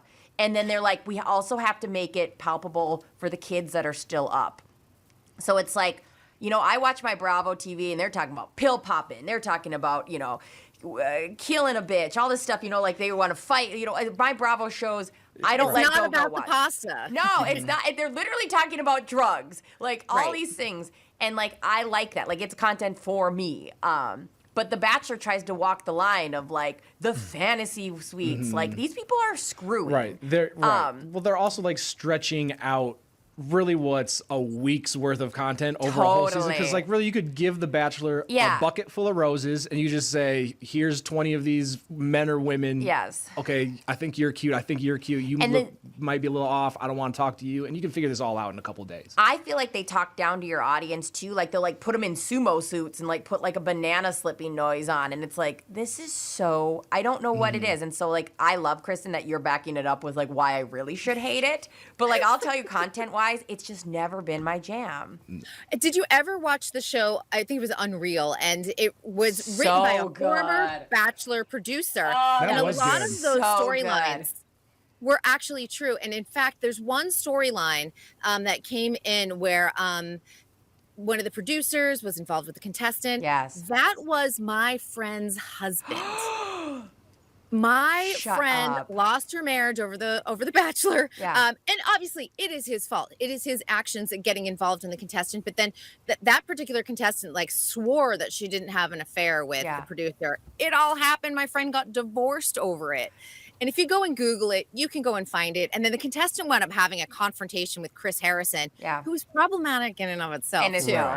He's got a lot of problems. But go and Google it because it happened way early on in the franchise and it really turned into quite a disaster. My friend had like all of the tabloids showing up at her door, like wanting the dirt on her husband. And it was awful. It was an awful time. No, I'm telling you, Unreal, Rudy, you said you've seen it? Yeah. Unreal is one of the best insight I've ever seen into one of those shows. Also, the two women on that show, I have a huge crush on. They're both like, they're just enthralling and they're so slimy and so great. That is such a great, like, just perfect season capsule. 1 in particular. Yeah, I never actually even watched season 2. It got a little, like, it went off the rails a little bit in the final 2 seasons, but I would just say watch season 1 if you're a fan of The Bachelor. You're really going to get some eye-opening dirt on what it was like in the early days of The Bachelor. All right, Golden Bachelor, though. So you and I are going to watch this, are we? I think so. My mom is so excited. And okay, let's just paint the picture here. My mother has the best boyfriend. They live together in Florida. Like they're totally into each other. It is so cute. And she goes, I can't believe I missed my opportunity to go on the Golden Bachelor. I'm like, Mom, you have the cutest boyfriend and he fits in our crazy family, which is really hard to do. And she's like, I know, but it would have been fun. And I was like, OMG. But it makes me think that oftentimes we're not serving the audiences that are watching some of these shows. And that's why I think Golden Bachelor is really going to reach a mass audience. People of all ages are going to be rather curious of like, are a lot of the, 65, 70-year-olds getting it on in the fantasy suite? I think they are. I love that. And you're right, too. I don't think I realized that till I started surpassing the age of, all these contestants. Because when you're in that demographic, you're like, yeah, this is normal. And then once you get like 10 years away from that, all of a sudden, I'm 37 and there's like 25-year-olds on that show and you're like, this is crazy. Why is a 25-year-old date? Like, why are they on this show? Like, stop. So I think that's great. That'll be super fun. Yeah, it's so interesting because I really think, I always say that ageism is kind of like the last thing that Hollywood has tried to tackle. And I feel like this is a step in the right direction because I'll even see casting notices and they're like, we need a 50-year-old grandmother and she needs to be like gray hair. And I'm like, have you seen Julia Roberts, people? Have you seen Jennifer Lopez? You have no clue what 50 years old. I'm like, maybe if you go up to like 65, I don't know, but people in their 50s are like nailing it. Sandra Bullock, come on. I know. There's the best example of that on 30 Rock. The character Jenna Maroney is going out for a grandma, and she's like, now that I'm at the age of 50 and I pass on my belongings to you. It was like so good. I have a relative who's like 73. He's super ripped. He gets on a bike every day. He rides like 30 miles. He's all vascular and veiny and Hell stuff. yeah. 73, the dude's killing it. Like, they have to move those casting notices up in age because even right now, people are resetting their lives at like 55. They're hitting the reset button and going down different career paths, and their kids are gone, and they change lives. And we look, I mean, did you guys see Brad Pitt the other day? Yeah. I mean, they put a picture out of that dude. That guy is like 61. I know. And he looks like After his facelift. I mean, he had a True facelift. that. Okay, no. let Brad Pitt live, guys. Okay. He looks great. No, He's but like- it's just, Kristyn, it's great to we're know. not cheating. No, it's great to know, Kristyn, because it's an unrealistic expectation. That is And true. I want to say facelifts because they are so common out here in LA. They are so subtle these days. Oh, yeah. Like, look at Demi Moore, and they do a little bit over time, so you barely notice it unless you go back and look at a photo from like 25 years ago to now. You go, oh yeah, it's a little bit different. But there's so many people. Kat Sadler, who used to be a host on E! News, I think she's about 51, just got a full facelift. And she said, I'm going to be open about this because I'm tired of the shame around it. Yeah. And I think it's going to go the way of like, you get Botox now and people don't even bat an eyelash. Right. Oh, you got Botox. Oh, you're 25, you got Botox. Yeah. My coworker over at My Talk, Lori, she's talked about this on air. She just it was the Gucciest thing. She, over holiday weekend, got a facelift. Looks amazing, and we both agreed I have to schedule mine in 20 years. Like, I have it all planned out, people. Like, Live your life, do it. Right? Do Exactly. it. Kristyn, We're living longer. Let's do it. let's go together. Come on, please. I've been wanting to hang out with I'm you. like, we'll just go watch reality TV after. I'm a little bit older, so I might have to go a little bit sooner. But Yeah, but I've lived a hard life. All right, Kristyn, you have a great weekend. Thank you so much for everything. You're the Thank you, best. we'll see you on Tuesday. Perfect. See you on Tuesday. All right, we'll be back. We got Chris Egert's report from the State Fair here on the Tom Barnard Show. You all have helped support MyPillow and their employees in these tough economic times. Mike Lindell knows this and continues to give back to listeners with deals on his most popular products. You've heard me recently speak about my slippers, the Giza sheets, MyPillow 2.0, and more. Great news! The MyPillow 6-pack bath towel sets are back in stock. The proprietary technology makes them extremely absorbent, yet still provides that soft feel you look for in a towel. The set comes with 2 bath towels, 2 hand towels, and 2 washcloths. Regular price $79.98. And for a limited time, you can get this 6-pack towel set for only $39.99 with promo code TOM. That's a 50% savings. So go to MyPillow.com and use promo code TOM to save 50% on the MyPillow 6-pack towel sets. That is just $39.99 for a set. This deal will not last long. Enter promo code TOM for this special and many more. Guys, if you want to reignite your intimacy once and for all, listen. Just give Twin Cities Premier Health a call for a discreet and confidential in-office evaluation by their highly trained staff of medical professionals. Acoustic wave therapy sessions are 25 to 30-minute treatments with no pain and no downtime afterward. And right now, Twin Cities Premier Health is offering a free treatment and a free consultation when you book today. Receive this $800 value when you use code word TOM at TwinCitiesPremierHealth.com. You may know that age-related erectile dysfunction is most commonly caused by a buildup of plaque in the arteries that supply blood to the erectile tissue. Acoustic wave therapy has been clinically proven to break up plaque and improve blood flow to the penis. Definitely take advantage of this limited-time special offer. Receive a free treatment and a free consultation when you book today. This is a savings of $800 when you use code word TOM at TwinCitiesPremierHealth.com. Tom Barnard here. Are you ready for some throttle therapy? Cruise the water in luxury on brand new Bennington pontoon from the Power Lodge, of course. Enjoy sunset from the water. That's one of the things I used to love so much. Entertain the kids and float on the lakes all summer long. It all starts at the Lodge, the Twin Cities' newest Bennington dealer, the Power Lodge, with locations in Brainerd, Onamia, Ramsey, and Miller Marine of St. Cloud, of course. Hundreds of pontoons in stock across all Power Lodge locations. Your summer fun begins at Brainerd's newest Bennington dealer, the Power Lodge. You've heard it before. Brittany wants to be a Klingon if we buy a pontoon. I am going to buy a pontoon. I will tell you the easiest way to have a bunch of old friends come out of the woodwork is to own a pickup truck or a pontoon. I became way more popular with my friends and family when I owned a pontoon. Enjoy the best days of summer on your favorite lake in a brand new Bennington pontoon from the Twin Cities' newest Bennington dealer, the Power Lodge in Ramsey. Miller Marine in St. Cloud is the largest Bennington dealer in the entire world. Throttle therapy on land and water, powerlodge.com and millermarine.com. And please do tell them that Tommy sent you. You need to know a guy for your auto repairs, legal issues, banking, and more. The same goes for investment advice. You need a guy to help you be successful, someone you can trust, who gets results. Well, I got a guy for you, Josh Arnold. Josh gives you straight talk, not sugar-coated advice about your financial situation. Josh has seen it all when it comes to economic and market conditions, and Josh can make sure that your retirement objectives match your investments. Do yourself a favor and call Josh now for a no-obligation, 48-minute evaluation. You've got nothing to lose, and you'll get a different point of view for your investments. Call Josh at 952-925-5608. That is 952-925-5608. You'll be glad that you did. And tell him his guy, Tom, sent you. Investment services offered by Josh Arnold Investment Consultant, LLC, a security investment advisor. Past performance is no guarantee of future results. All investments involve risk. All comments and opinions are Josh Arnold's and do not constitute investment advice. Tom Barnard is a paid endorser. No, he's not back. He is not, but I'm here.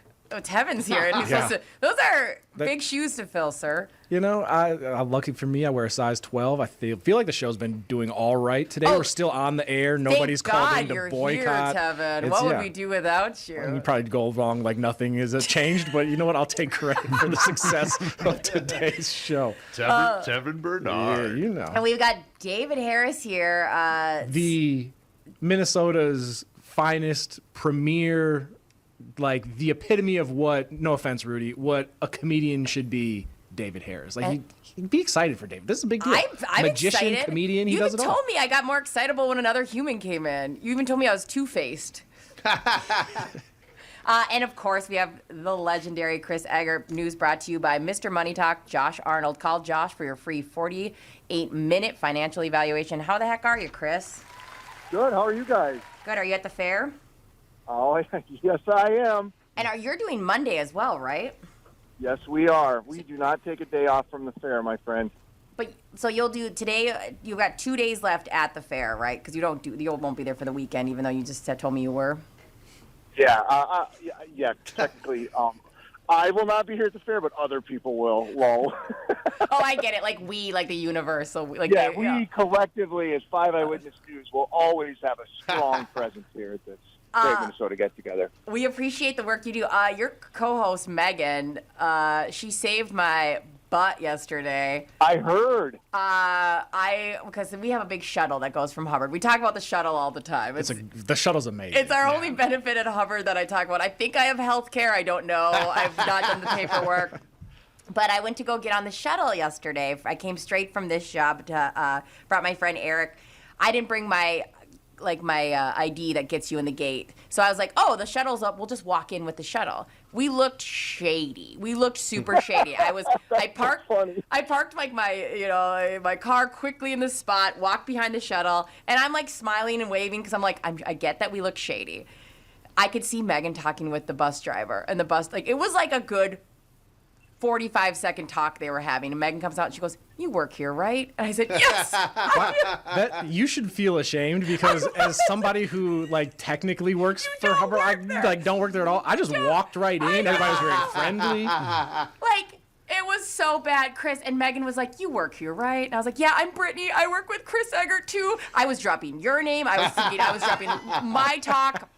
I was saying the top part because I realized I was like, I'm this close to having the police called on me. I could tell the bus driver shut the door behind Megan and was like, figure this out. Sent Megan out to the wolves.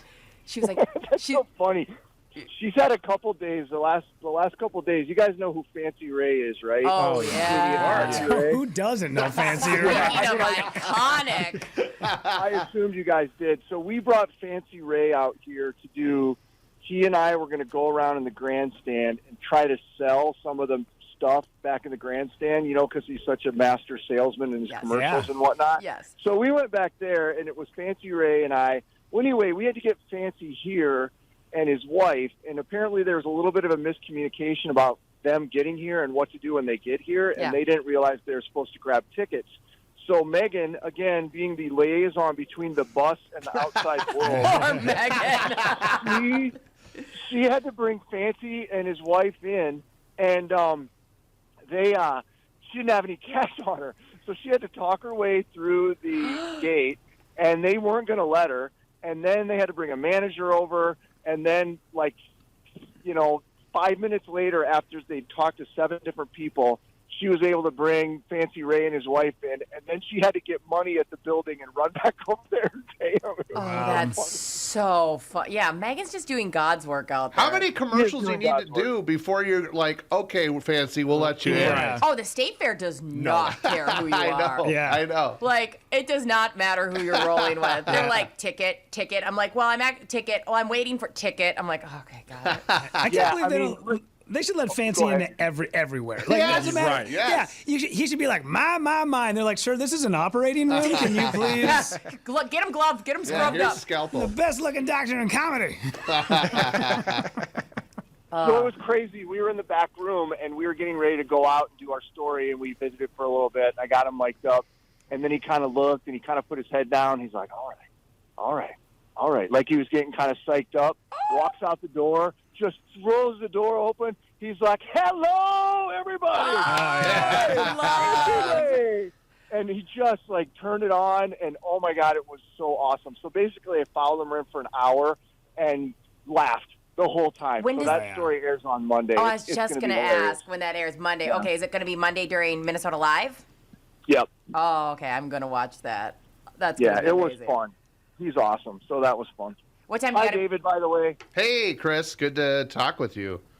How are you, dude? Dude, I'm barely awake. What's happening? What's wrong with you guys I've been up at this awake early? for 7 hours. Oh, my God. Oh, my God. That's ridiculous. Did you get into the gate easily, though? Yes, no problem today. Megan didn't have to come let you in? Megan had money. Fancy Ray didn't have to let me in. Megan didn't have to con her way through. We're all good. I'm going to drop your guys' name, though, when I go tomorrow, then, if I go. For sure that will get you nowhere. Yeah. I love that Megan is just out there just making sure half of us don't get arrested. That's amazing. It's so funny, too, because I know she was trying to catch a shuttle early and not stay late. So the fact that she ended up having to bring I know, right? And you can't not, when you see people, like, walking around and you know Of they should, you course. can't, that's such a painful, like, all right, looks like I'm catching the next 30-minute shuttle. Yep. Like, Yep, I here guess goes. I'll hang out for another half hour. but Okay, whatever. I know I've been keeping tabs. Did you buy anything today? I haven't yet, no. That's This impressive. is the first day I've not bought anything, which I probably will hang out and run and go eat something before the show starts just because. But I don't know. I might not. Wait, what time do you have to be out by? I forgot. Right now. Oh, okay. Well, okay. No, I know you probably don't want this, but I wanted it yesterday and I couldn't. We didn't have time to go grab it. But the Nordic Waffles has that dill lemonade, and I really want a review on that. We sampled some of that a couple days ago. It was really good. Oh, do I gotta go to the fair again? Much like everything, though, and I don't know what this says about me. I always imagined that all these drinks would be so much better with just a little Tito's in it. Just a little. Well, I mean, I was gonna say Just a 5 little o'clock Tito's. somewhere, but it's 5:32 somewhere. I mean, not during the show, obviously. Of course but not. off the air. Of course. All right, Chris. Have a great second to last day at the fair. Okay, you guys. We'll see you back at the ranch on Tuesday. See you, buddy. Bye. Bye. Bye. All right, David. I like that little applause you got there. Yeah, everybody gets it. Yeah, don't forget to hit the Josh one again, Britt. Oh, yeah, wait. I have another one, don't I? You do. That news brought to you by Mr. Money Talk, Josh Arnold. Call Josh for your free 48-minute financial evaluation. Josh Arnold knows a lot of stuff. He's casually has told me that I'm spending my money like an idiot. Oh, so. if you're not like financially responsible, He'll tell fiscally you. responsible, No. he's the worst person to talk to because you're No, just he's like, the or, well, the best best, sorry, person. Yeah. the best person to talk to, but like the worst is in like he makes me feel like I've been living my whole entire life wrong since I was 12 years old. He I was doesn't like, give me anxiety like that. What he really does to me is I'll do like a quick walk by and I'm like, wish I'd be putting Gogo's money in it. And he's so to the point. Like, I love it because like it's literally not like, hey, how's the weather? What? I'm like, yo, I got this extra cash. What should I do with this? He's like, put it here, here, here. And I go, check you later, Josh. Like, it's a drive-by every time I see him. And I'm always like, love that. Yeah. I had a conversation with him because I had a question about my daughter's tuition. Yeah. About a 529. Yeah. And I said, hey, Josh, I got a quick question for you. And he said, ask me anything. And just quickly, I went, okay, what do you think of this outfit? And he stopped for a moment and said, not flattering. He will get. I've seen him get on people before. Like I think he was talking to Alex when he came into studio, and he said he thought she was like 18 years old. Yeah, your daughter dresses like a 13-year-old or something. Yeah, and I was like, oh my gosh, don't say that to her. Josh is funny. He's blunt, but he'll get you what you need. He's gonna make you some money. He's gonna make you some money. Or my case, just like not be broke by the time I'm 50. That's my goal. Mm-hmm. Hey, speaking of money, David Harris this weekend over at Laugh Camp. Yeah. What dates are you doing? You're doing tonight and tomorrow. Have you done Laugh Camp before? Yeah, it's great. And okay, I know I was watching a bunch of your stand-up, and you. Sorry about that. Oh, no, it was lovely. Oh, your dry bar special is so good. It's funny. It's I was excellent. actually laughing, and like Tevin wasn't being funny this morning. Rudy was being pretty boring. Like you were the only thing that was lovely this morning. You have your good. Then I don't need to be funny anymore. No, you just got done. The pressure's off.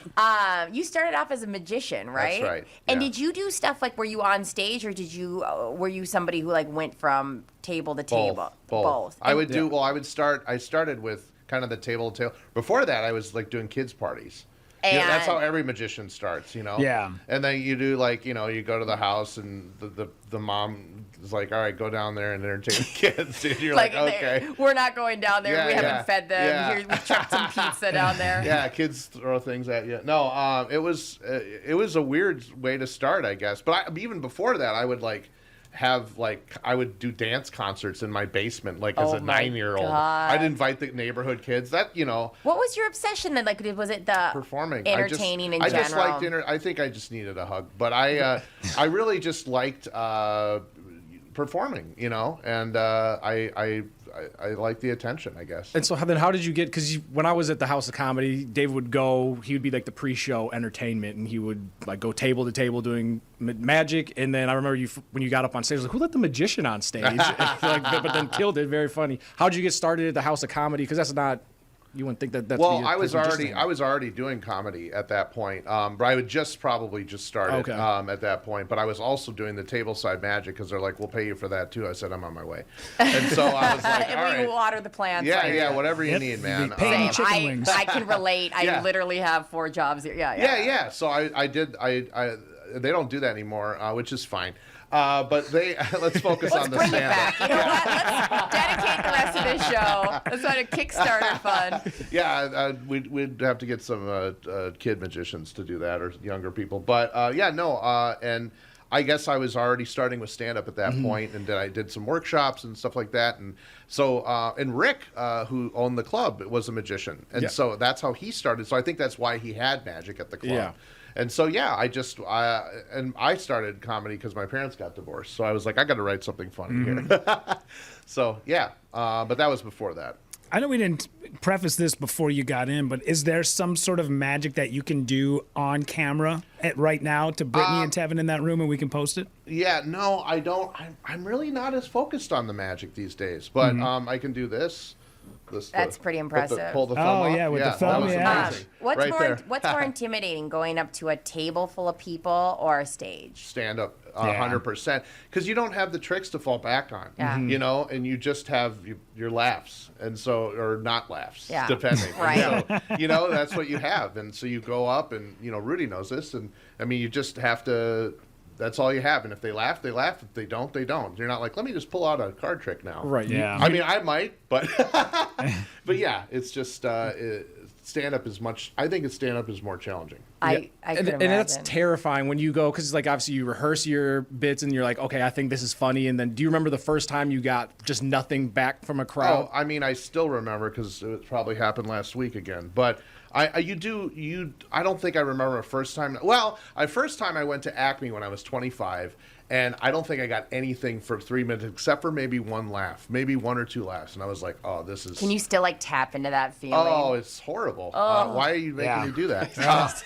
But yeah, no, I'm such like a big fan of like Lifetime movies and like what was the first inappropriate touch you like? I love to cry, so like me doing that is so classic. Like you're an actor. No, I just love crying. Like I love feeling something. I'm so dead. Oh inside. yeah. No, I hear that. I mean, it's I feel too much is my problem. That's why I'm like, I don't want to feel that. What are you making me do? But and I didn't get anything. But some guy walked up when I got off stage. I think it was a comic. He goes, you had really good timing, and I think that saved me because I was like, I just basically bombed. And that's what you do, your first time. Sometimes you'll do well, but within the first few times, you're going to not do well. Because he did that, do you find yourself doing that to other communians, like giving them compliments on times that are rough? Encouraging it. I think you'd say you got to do it a bunch. You have to do it a bunch. Yeah. You just don't stop, You're a silver lining comic. That every time I see somebody, when you're talking to them, you never talk about any of the bad things that have happened on stage or like, this joke is not good. You always go, no, that's a great premise, or there's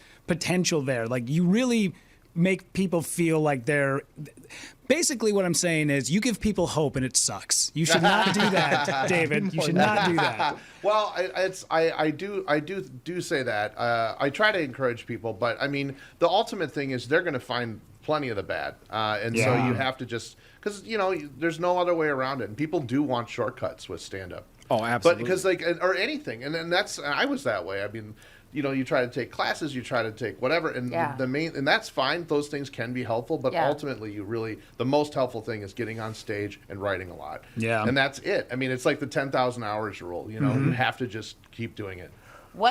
How long? And this is for you and Rudy. Like, how long do you think a comedian has to be in stand-up till you start kind of taking them seriously? Yeah, when's it going to happen?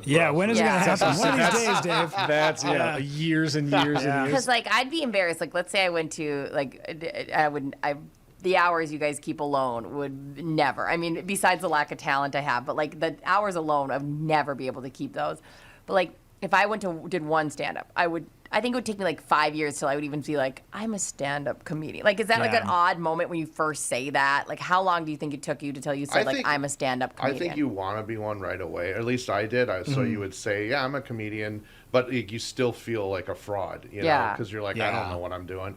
And then you think you know what you're doing. And then you... like in a few years, then you're like, oh, wait a minute, no, I don't. And then that's to me the constant, like the rest of it's a constant process of, I think I got it, and then, no, I don't. Yeah. And I think it just takes, but I think if you want to be good at anything, I think that, or at least with stand-up, it takes years and years, maybe 15 years, 20 years, 30 years. I mean, Seinfeld was talking on his podcast about Fortune Femster. Do you know who that is? She's a Fortune. I know Fortune. I know Fortune. I just never heard her last name. That really threw me off. But I know Fortune. Yeah. And he said he goes, how long you been doing it? And she has this Netflix special out. And she's like 15 years. He goes, oh, you're a baby. Yeah. It's different for everybody. That's right. Yeah, because Louis C.K. pounded it out for 20 years. Bill Burr was 22 years before he even really got noticed. And then guys this is going to be an obscure name, but there was a comic in town by the name of Brooks Robinson. And his first 3 times on stage was his first time doing the Acme contest, winning that round. His second round of the Acme contest, he won that round. And then his third time on stage, he won the contest. That's amazing. He was a phenom. And he did it for 18 months. And every time we saw him on stage, he would destroy every room. He would blow everyone off. There was no point of going after him or before him because you would just nobody would even remember you. And then he did it for 18 months. And one day he just stopped doing it. And we asked why. And he said, I don't want to. That would be so frustrating as you're and great for him to have that amount of success, but then just kind of throw it away. And I would kill just to have that opportunity. And I think ultimately it really is gradual, for most people, I would say. Mm-hmm. I mean, some people, there's this anomaly like him or maybe Cy Amundsen or someone that kind of shoots way up there. But not to say that they don't put hard work in. Yeah. Isn't that funny, too? Because, out of, most comedians, I feel like this happens a lot, is where you go, you don't know all the background. You don't know all the small gigs they've done. They kind of blow up and you think, oh, they've been around for a year. By the times besides this job where I get to meet everybody, most comedians, I all of a sudden go, oh, they just... last year, all of a sudden last year they popped up and you're like, they've been doing rounds for 20 years. And because people will see, somebody's first Netflix special and go oh, this is their first Netflix special. They must have just started. No, they've been doing comedy in dive bars across America for 15 years just to try and get this one Netflix special. Yeah. They won't give you a Netflix special otherwise. No. I mean, you can't, you just won't be ready. And it's, I remember like with the magic you were talking about, like I'd done magic for 15 years and I was starting to make some really good money, and then I started stand up at that point, and I wanted to really start and learn how to do stand up. So I went on the road to Dickinson, North Dakota for like $100. Oh, and I was like, and I did that like 5 times. Yeah, and I still go there, but I was like, it was starting over. Yeah. And I was like, oh, this sucks, but it also was like, this is what I want to do. Yeah. And so. Did you have to shake the, like, oh, he's just this magician guy that wants to do comedy? Still, Did you have that you brought it up when I came in here today.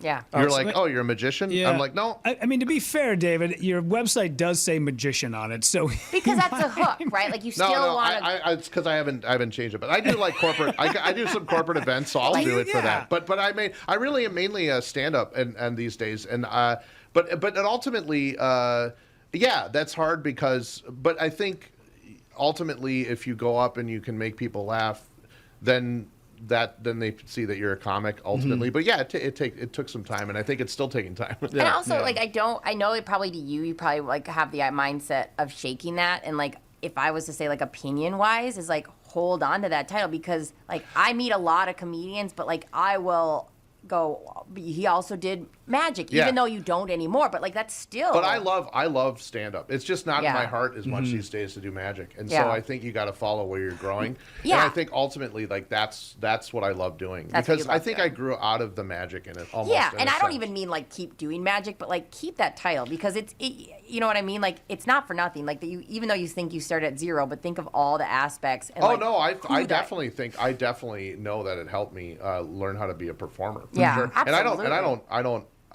I don't regret doing it, but I definitely feel like, this is where I'm supposed to be now with the stand-up. And if I don't let go of the magic in a sense, like I feel like I'm going to be tethered to not growing where I'm supposed to go. And I also do acting now too, and I'm a juggler and a mime. But I know, but and a carpenter, and sometimes I do Rudy's job. But right, we would love that. No, but it's so true. It's like I think it's funny because in this industry, like. You have to do a bunch of things, and it's not like it used to be where you do whatever. And I think it's like just another tool in your tool belt. It's true, but but then what happens is if people keep bringing it up, not that you guys did, I love it. But I'm saying that they'll want you to do something with that. Like they'll want you to keep doing that, and it's like you won't get to do what you want. Yeah. But I do like having the tools, because I do think that where I came from, because I think it pulls you in from. It gave me skills that are invaluable, I think. Yeah, but nothing replaces learning how to do stand-up. Yeah, is the thing. It's not interchangeable. I told one of the comics, I'm like, Godfrey, I was like, I've done it for 5 years. He goes, but I started with magic. He goes, yeah, that doesn't count. Yeah, and it's right. It's true. It's true. It's starting over in a sense. I mean, to become a stand-up, it doesn't matter what other skills you have. Yeah, you have to be. And I'm not trying to blow my. What am I saying? I don't know what you're trying to blow. My own blow. Look at the time. 8:46 a.m. We do not have time for that. No, I think it is interesting. I do think though you have to take that with a grain of salt, because.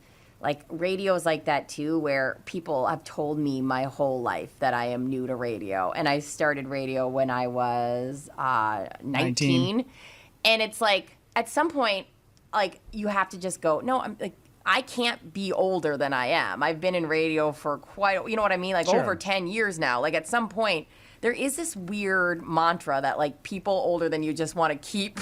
Well, yeah, like that, like down where you just go, can we? And because they're in their mind, like, and it's very prevalent in the comedy scene where they're I had to go through, jump through all these hoops to get to where I am, and you haven't had to jump through all those, so you're just a baby in the game. Wait till you experience what I've done, and there's a lot of gatekeeping and stuff. And I think it's every industry, because I was during the pandemic started going to nursing school, and I'd gotten pregnant, and the lady was like, well.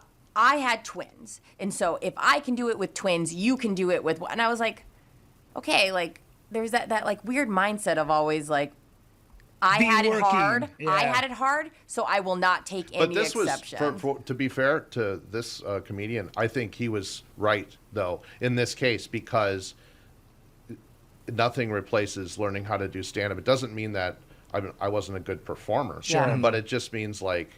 You have to go through the gauntlet. You can't be prepared to deal with a room full of people not laughing at your joke and how to recover from that without going through that fire. Right, and exactly right.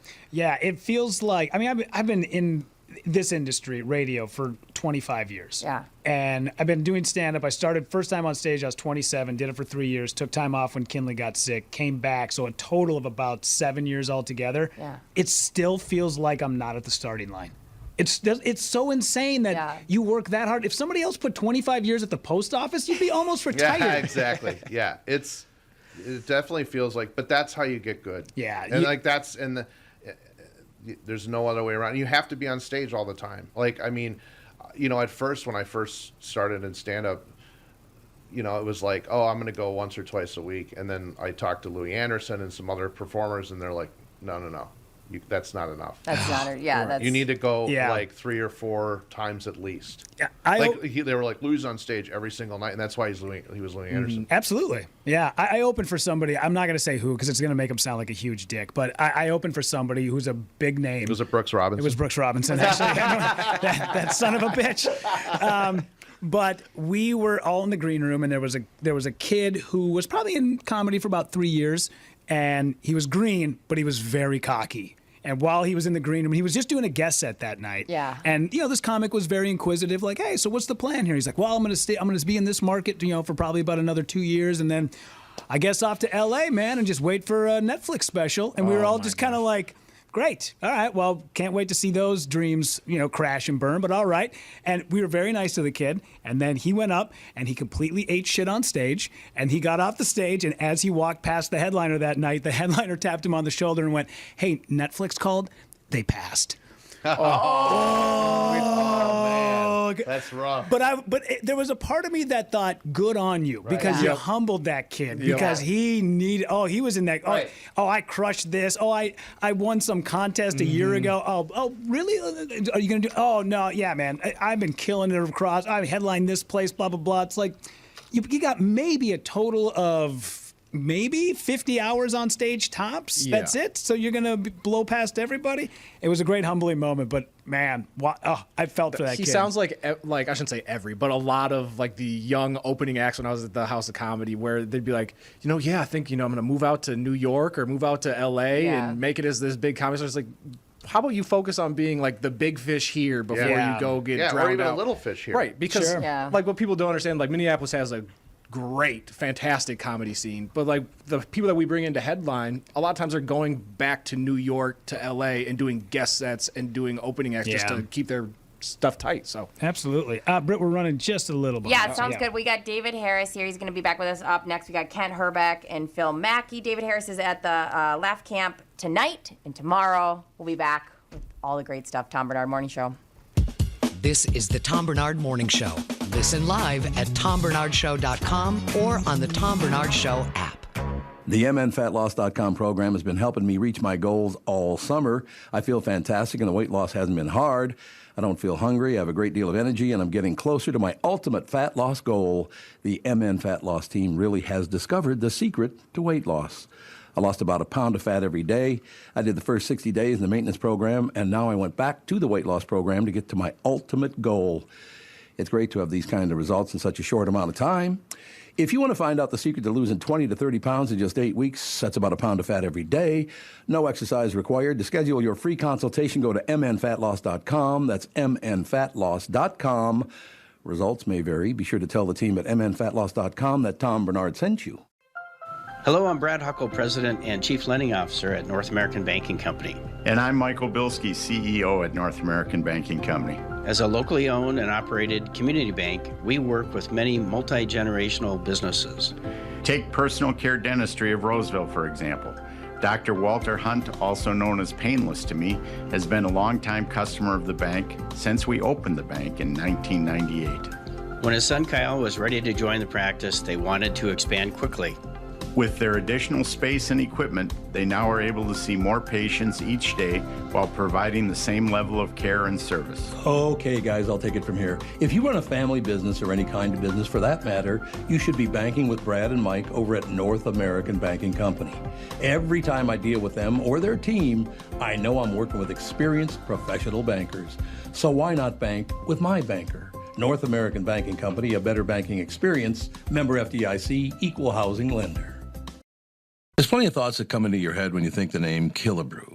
Of course, there's the Minnesota baseball legend, Harmon, who was responsible for many a favorite memory at the old Met Stadium in Bloomington, and many a baseball that ended up in the stands and in the gloves of adoring fans from his home runs. There's Killebrew Drive, the legendary road that connects Highway 77 to the Mall of America, and a day of shopping you'll never forget. My current thoughts for the name Killebrew is fun floats in our kitchen with my kids and grandkids, a cool, refreshing break in between innings at Target or CHS Field. Or maybe a perfect sunset paired with a sweet, frothy beverage after fishing or on your favorite walleye lake. Killebrew root beer and cream soda. Grab a six-pack at a grocery or convenience store near you. I'm Tom Barnard. This summer, enjoy the one Killebrew root beer and cream soda. Your family will love Minnesota-made Killebrew old-fashioned root beer and cream soda. Then cheer on the fun. Take it from me, Ken Hrbek. Killebrew. It's how memories are created and legends are made. Yeah, baby. I always feel like Tom's here if I do that. Because that's what he always says when he comes back. Okay. Yeah, baby. Especially if he comes back, because he times the bathroom breaks and he sits down. Oh, he's a professional. And he'll go, yeah, baby. But he goes, yeah, baby. We're here with David Harris, who's at Laugh Camp tonight and tomorrow. Tevin is obviously hosting. Yeah. Thanks for that. Yeah, well, I want to come back from a break. Next break, I want to say, yeah, baby. Okay. To the microphone. It's going to feel great. Of course, Rudy. What would we do without Rudy? Dave and I were just talking about kind of the imposter syndrome. But I love it because I you know what? Like, I feel very seen when you say that because that's kind of my That's the only mentality. reason I said it. Well, I appreciate it. I feel totally cool. Yeah, I don't know what your of course problem you is. do. As we both have our blankies. We secretly have blankies on our laps. Like, when I worked at KQ and I would be nervous, I'd bring my blankie in and act like it was a scarf. Okay. Yeah. But I give mine, I was like, I was a baby. Like, I was literally, and then I would answer phones and people would yell at me. I was the phone person at the KQ morning show and they would just scream at me and hang up. What are they? Oh, I suppose if like somebody said something on air they didn't agree with. Jeff Passel once said that he threw his cat off of him. He had a cat for a week and the cat woke him up and he threw him off him. I still have it recorded because it was just insane. I had a lady yell at me for like 20 minutes. I just let her about how Jeff Passel is a cat abuser. And like, I was like, I don't think he killed the cat. I think cats literally are known for landing on their feet. Right. I've seen many videos of them falling from like the second story window of a house and just running off. Like they're fine. Real quick before we keep going, David, I'm going to come in there and adjust your mic, so I'm just going to turn it off for just a second, okay? Okay, sure. It's a nice way of telling you that he doesn't really like what you've been saying. Yeah, it's actually code for. It's actually. And now we can make fun of him. He can't respond to nothing. Yeah. Sucks. Hey! I'll just scream. Oh, I love the adjustment is putting a. Yeah. I was like, what are you gonna do? Is it like a technical thing? A ream of paper. David was telling us. Help. David was telling us about how you're getting into acting now. Well, I had done acting as a kid, industrial films and commercials. Like that was also a thing I had done. My mom had put me in some of this stuff, which I wanted to do. Yeah. Is there anything out there on the internet we can see? I wish I could find. I was looking for this Old Dutch potato chip commercial I did, where you would bite into the chip. I was like 10, and then there was like this glow around my head, and it would go flavorized, and then I'd look up, and then like it was ridiculous, and so. Everybody at school, the bully called me Potato Head, but it was like didn't stick with you at all. Yeah, no, I still have, but I did that, and so I've kind of done a bunch of different acting things, and then I did sketch comedy. We did a sketch comedy show on Channel 45 called Nate on Drums for about 2 years. And where we did sketches and had local bands and stuff like that. And then since then, I've done just random sketches online, but I'm now getting back into more like auditioning and stuff again for acting. And so I did up in Chisholm, they're shooting more and more like movies now. Mm-hmm. So there's like, I did one feature and one short. So one of the feature is called the fundraiser, and it's like this arts high school that, trying to get funding and everything goes wrong, basically. And so I'm now getting back into it, but to go back to what you were saying is I was like, I don't know if I'm ready for this, and auditioning. And so I went to my old agency, More, and she kind of ran me through the gauntlet a little bit on, interview and stuff like that. And she's like, all right, good. And I'm like, are we? Isn't it nice to have a formal somebody go, yes, you are good? Yes. I mean, if you're insecure like me, yes. Same. Because honestly, but also, I mean, on some level, you're like, okay, well, I got that thing and I got this next thing, but then you're still going to you're still not going to get everything. And so then you're like, well, am I ready or am I not ready? And you just got to do it. And now I took some classes again. Like I'd never really taken a formal class. I had learned a lot of it on the job. Yeah. And just from starting as a kid and doing a bunch of that stuff. But now I was like, I'd like to take some workshops and stuff in some classes to kind of get some formal training on top of it so I feel more secure. And I guess you kind of have to go into acting. I mean, you can tell me if I'm wrong because I've never acted. Knowing that rejection is part of it. Absolutely. I mean, and I think that same thing with stand-up. You're going to get rejected most of the time, and then you'll get a yes. At least that's been my experience. Yeah. And I think it is for most people. No, yes. No, yes. It makes the yeses feel that much better. Yeah, for sure. Yeah, when I get the yes once a decade, it's great. Yeah, that's why you're still going. It's so weird, and maybe I don't know if you do the same thing, David, but I still have every list at Acme that I've ever made.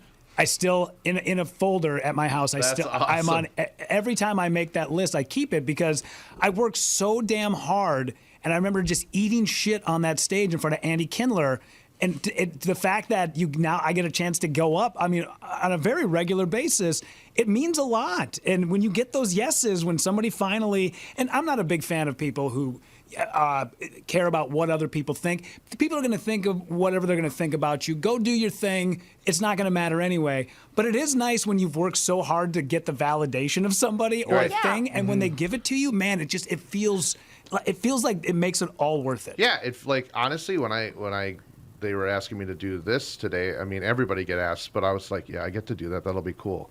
It'll be fun to do this podcast. It'll be fun to do this kind of stuff that, I remember listening to Tom Barnard when I was a kid on my way to school, driving the boat, the Delta 98, with all the kids in the car, and so it was like, oh, and then I didn't get to meet Tom. Right, but how disappointed were you when you opened the door and here's this Tevin? must suck. I talked to him on the phone a year ago, so I put that in my binder there. Yeah. But in all seriousness, though, it's like it is nice to get it, but it's also you at some point you still, no matter what, you still have to remind yourself like you're doing this for you, and if you're funny or if you're talented, and you got to just trust on some level. You have to continue to try to trust yourself, which is very difficult, I think, especially as a performer, because the whole thing about performing is like we want other people to like us. I know, almost. right? It's like this weird but also you really do like the goal is to be vulnerable, but also to be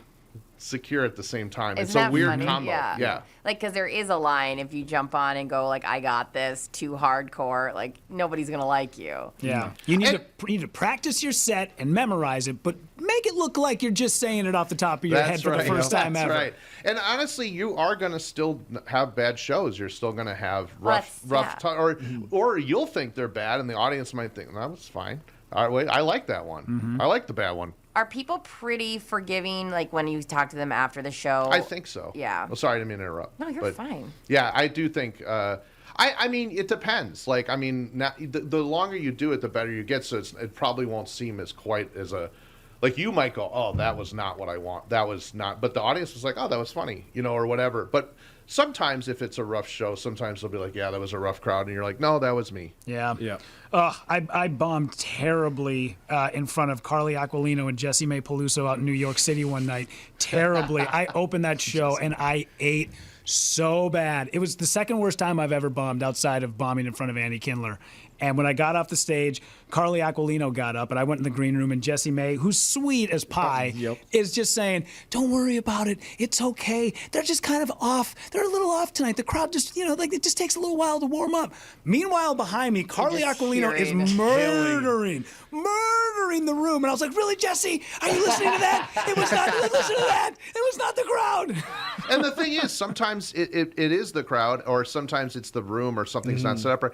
But sometimes it's also subjective, where people are like, oh, we just didn't like your type of comedy or whatever. And that is, I think, a real thing. But ultimately, the goal, I think, at least my goal, is to try to get most crowds to enjoy what I do, but not pander.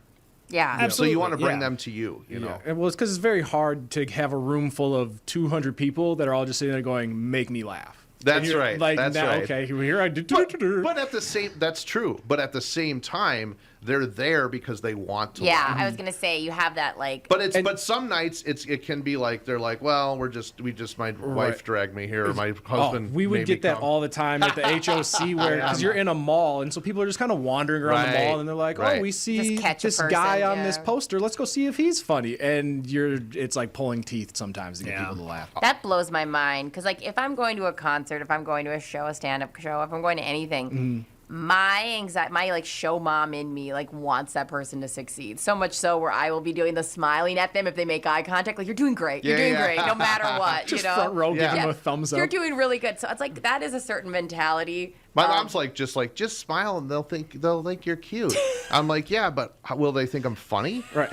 Your mom sounds amazing. She's amazing, but also crazy. Sweetie, you're the cutest comic up there. I mean, you're a dog shit comic, but you are so cute. Like you'll win them over with your smile. Yeah, like that'll work for 3.3 seconds. Mom, you're genetically wired to love me. These people are not.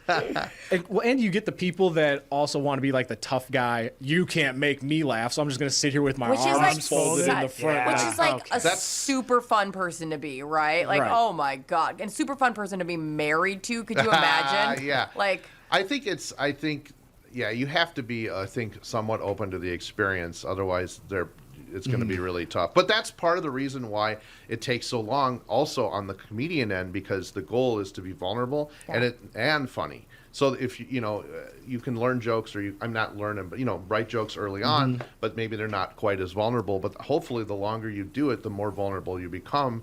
And people, I think, are more likely to connect if you are being more, at least definitely authentic, but vulnerable, because then they're going to connect with you more and be more open to laughing, I think. Well, you were just at Duran Duran. Yeah. And that was a weird transition. Well, I was going to say is you embrace the experience. We were talking about this. Yeah. Like you went there and you said, we're going to sing, we're going to dance. I took my clothes off. I threw them over my head. It was crazy. That's obviously state fair attire. But we were talking about this, like, and maybe it's because I feel like honestly I don't go out that much. We have a 1-year-old and like it's a whole thing. And you have an actual life. Like but like kind of I also don't, because like I'm like all of a sudden realize like I haven't put my head out of the sand for like a whole weekend and be like, what year is it? So like we don't go out much. So when we do, like if I get the stars align. Babysitter. We get to the place on time. I'm looking cute as all hell. Obviously, don't even keep eye contact with me. Yep. My eyes are up there, David. And so, like, if all those stars align, it's like I am just so excited to go there and have fun. And I would like to apologize to everybody around me at the Chicks, because, like, I am going to sing. I am going to dance. I am going to, like, I have no ego. I don't think I, like, look cool. And like that was the mind frame you had going to the concert. Yeah, I think so. I mean, it still took me a little time to warm up, but I was definitely I was going there because I wanted to see them perform. Yeah, like you didn't sit there arms crossed and go.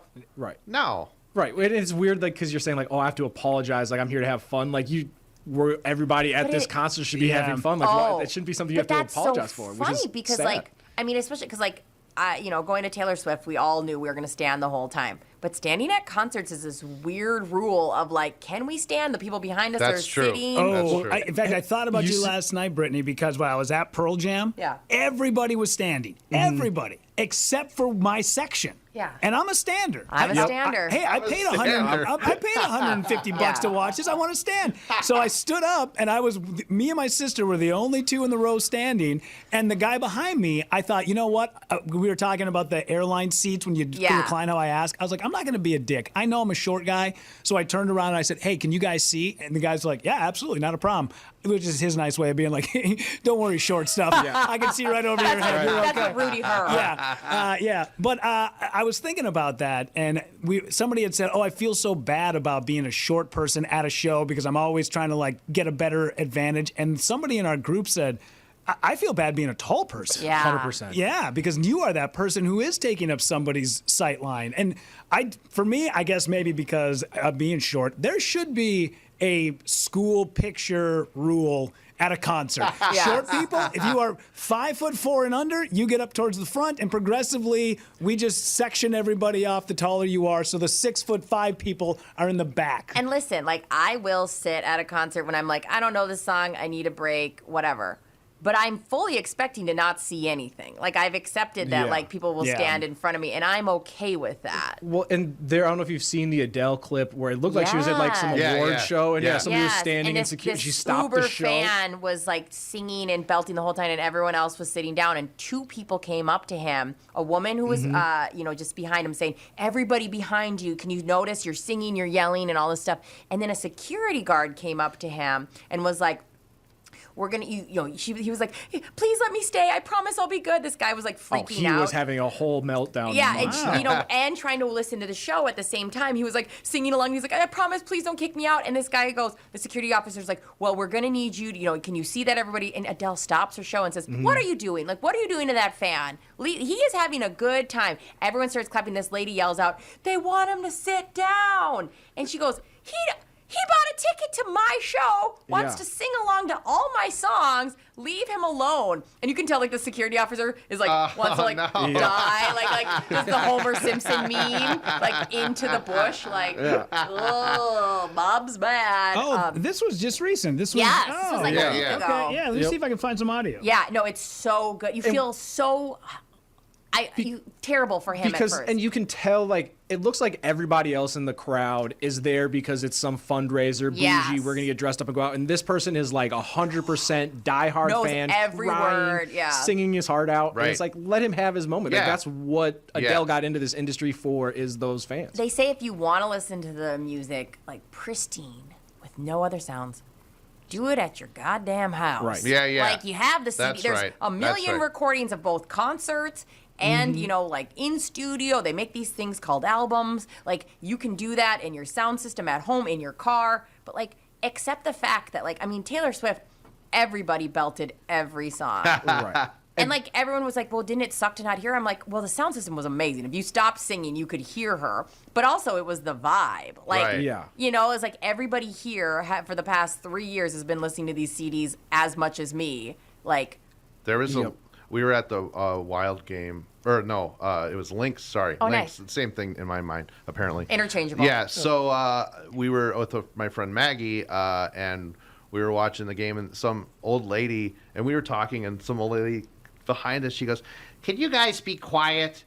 You're so loud." I was like, we're at a basketball game. I know. It was so crazy. I had somebody, it's so funny you said the Wild. I had tickets through the radio station for a Wild game, and we were in a suite, and I realized the person in front of us was filming us.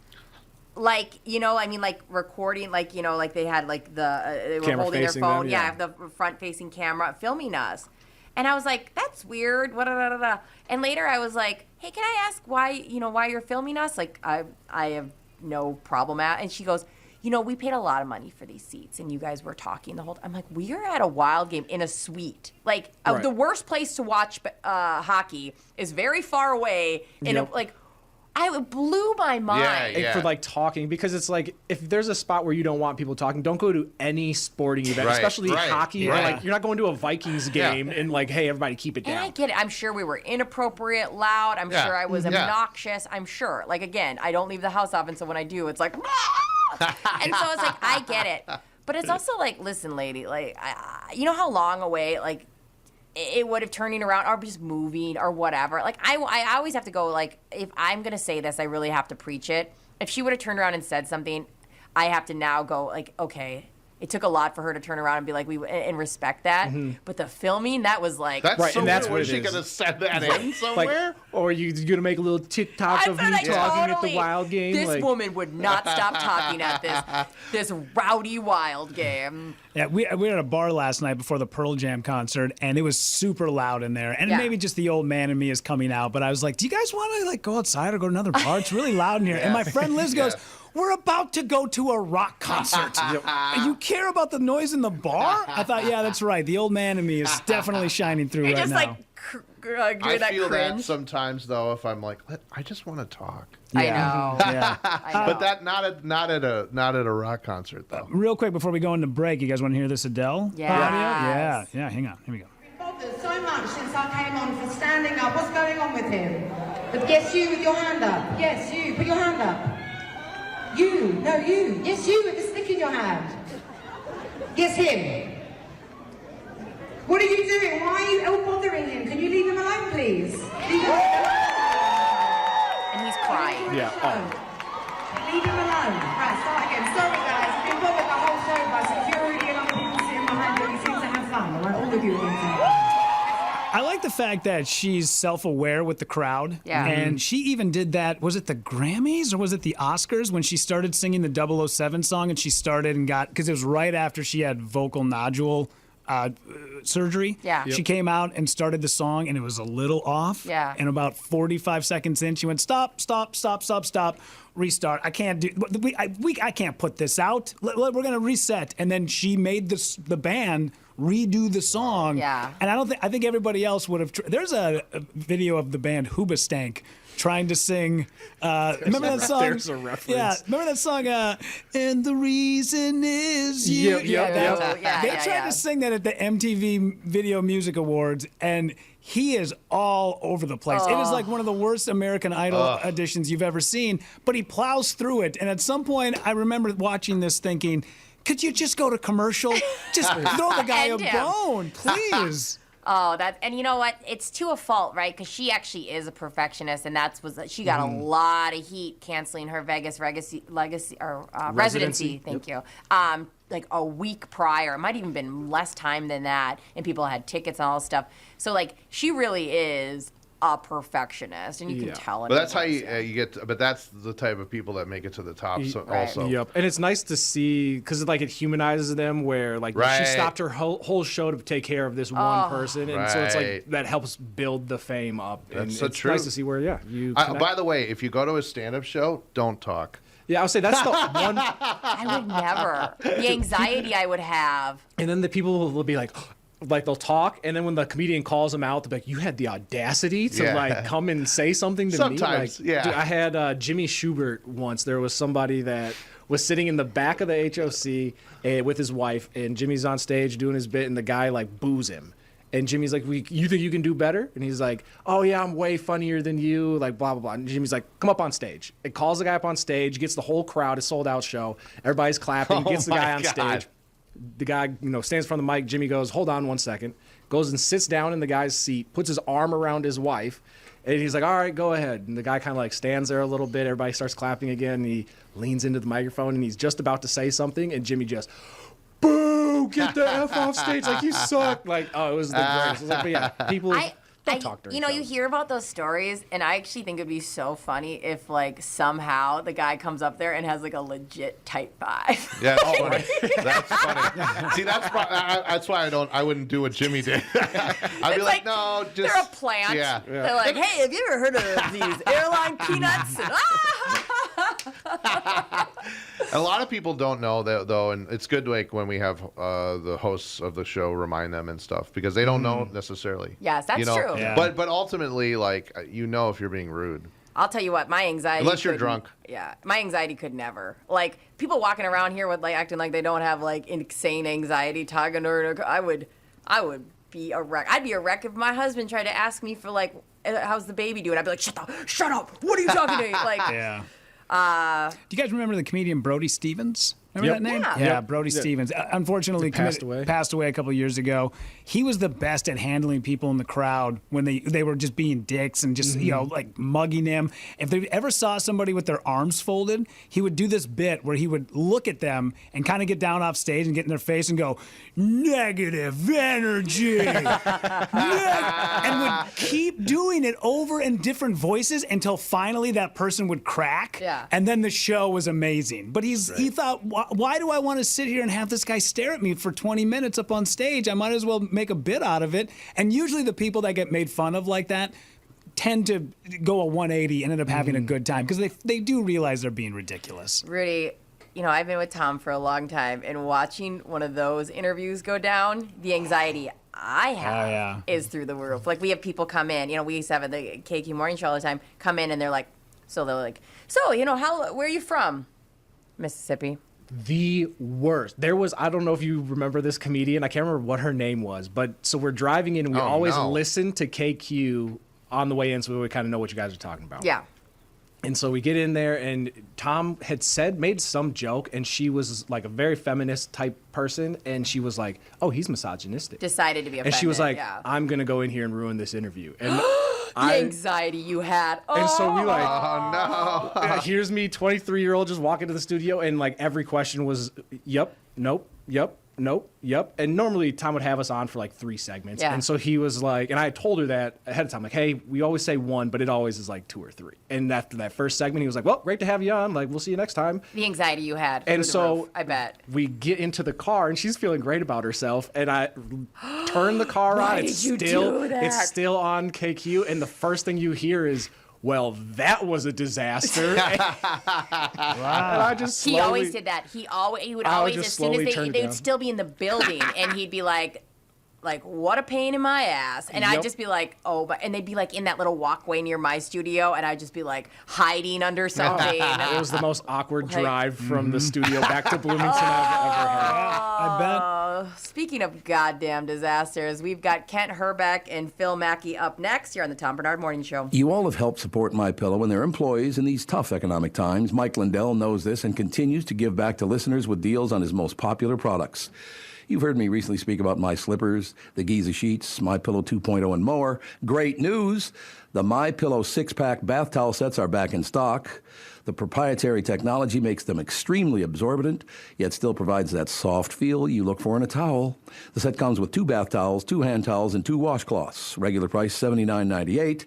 And for a limited time, you can get this 6-pack towel set for only $39.99 with promo code TOM. That's a 50% savings. So go to MyPillow.com and use promo code TOM to save 50% on the MyPillow 6-pack towel sets. That is just $39.99 for a set. This deal will not last long. Enter promo code TOM for this special and many more. I really have to say I'm feeling great, and I have to give the credit to mnfatloss.com. After going on the program this spring, I'm nearly at my ultimate weight loss goal. There's no shame in gaining weight as we get a little bit older, but I think you'd feel better, more energetic, and feel better in your clothes. A reset like mnfatloss.com could be the answer for you, just like it has been for me. I'm not even worried about temptations like the state fair. I'm not hungry. I don't crave carbs or sugar. If you want to find out the secret to losing 20 to 30 pounds in just 8 weeks, that's about a pound of fat every day, no exercise required. To schedule your free consultation, go to mnfatloss.com. That's mnfatloss.com. Results may vary. Be sure to tell the team at mnfatloss.com that Tom Barnard sent. I'm here with Ben Williams, former defensive end for the Minnesota Vikings. Ben, you were in peak health playing football when you went into kidney failure and needed a transplant. An organ donor saved your life. What do you want people to know? That's right, Tom. I found out my life was going to have 2 paths. Either hooked up to a dialysis machine 5 days a week, 4 hours a day for the rest of my life, or receive a kidney transplant. I actually started to lose hope. When I was about to start dialysis, I received a call. My perfect match for a kidney was available. A stranger checked the donor box on their driver's license and saved my life. I actually felt 18 again. Now I want to pay it forward by encouraging others to register. I learned from LifeSource that men register at rates much lower than women. We need more men to check the box at the DMV.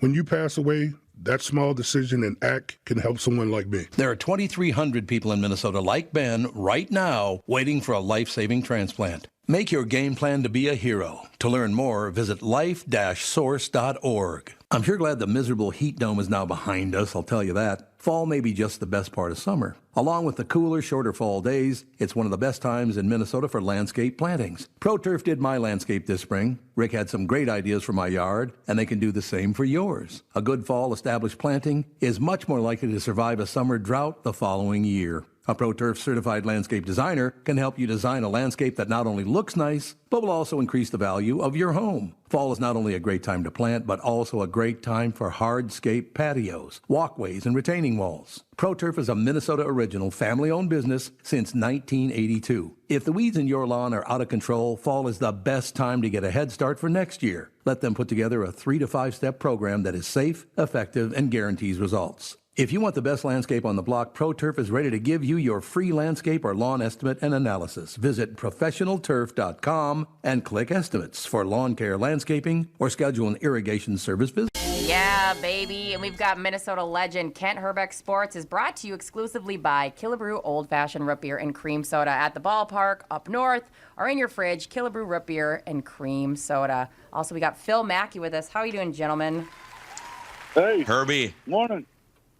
What's going on? Hey, old Mackey here is maybe still a little lubed up from last night's Gophers-Nebraska game. So, everybody went out last night. I feel like Holy everybody cow. did something. Yep. Duran, the Gopher game, Pearl Jam, party at David's house. I mean, that was really where the hot spot was. Yeah.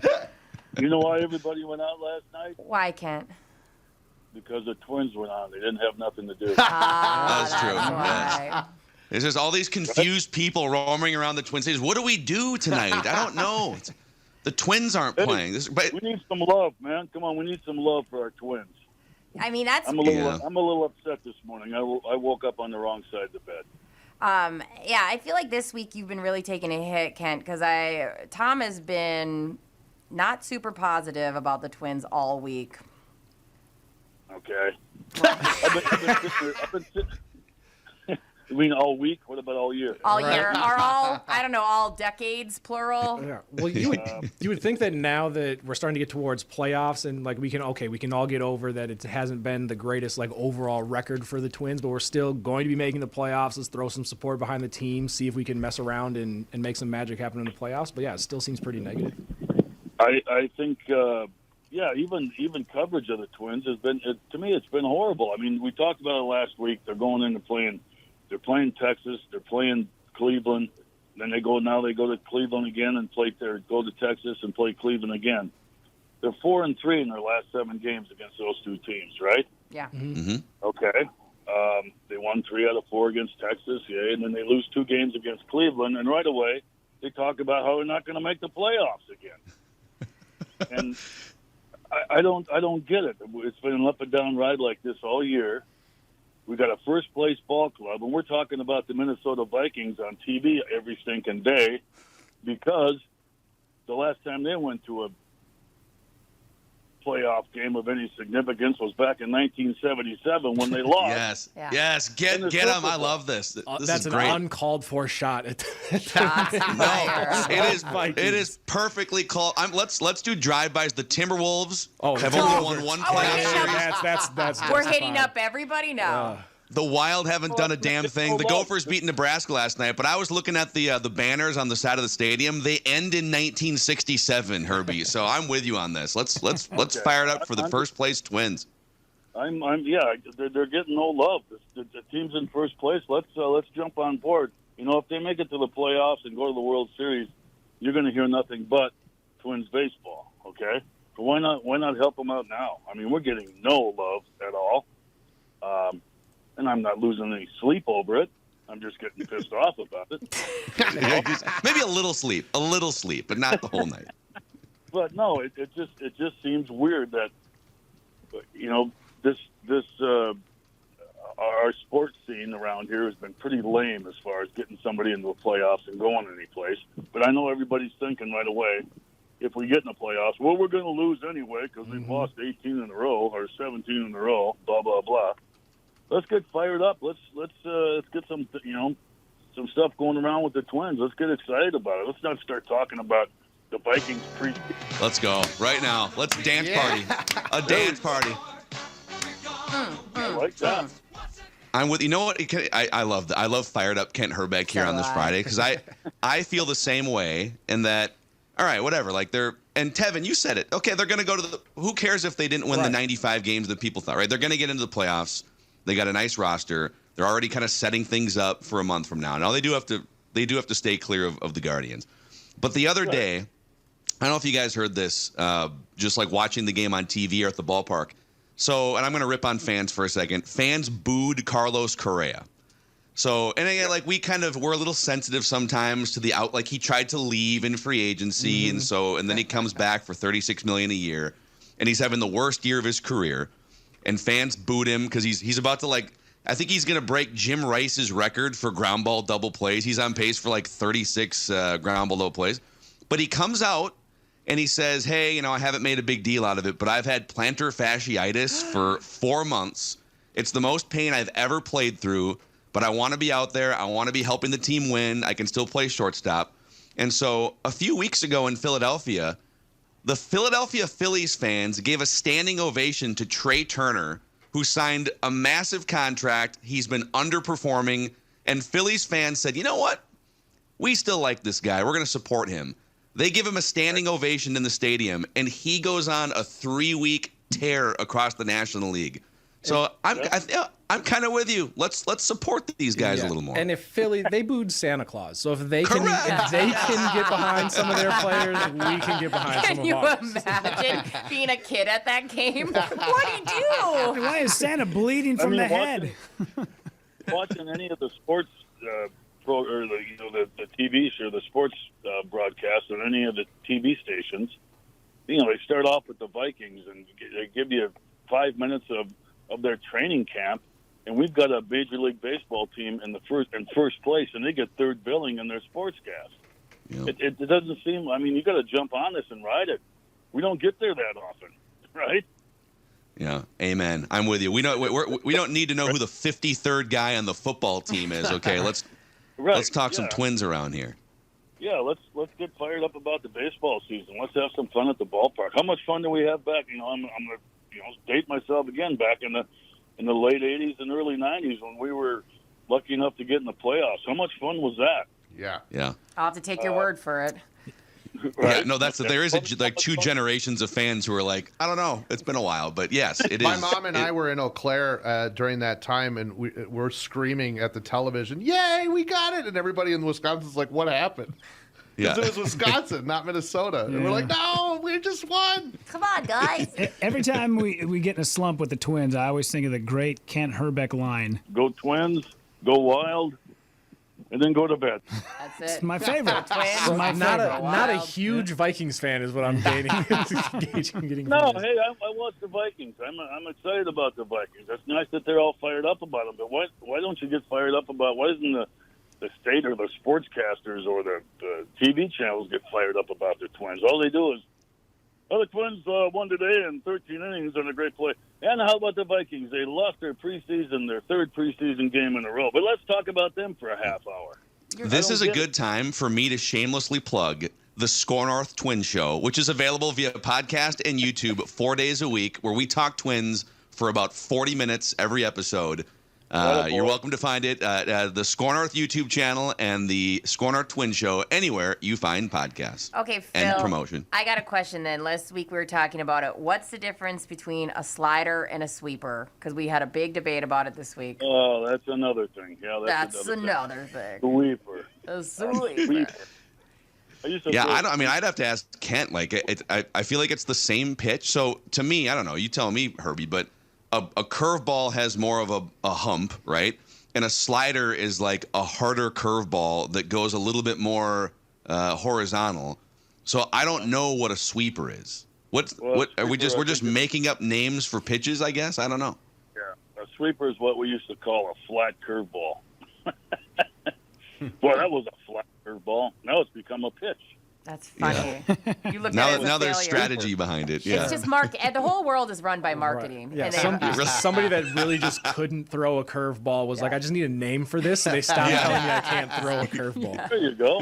Yeah. In a screwball used to be I guess it was a screwball. Now it's a sinker, or it goes the other way or whatever. Oh, sure.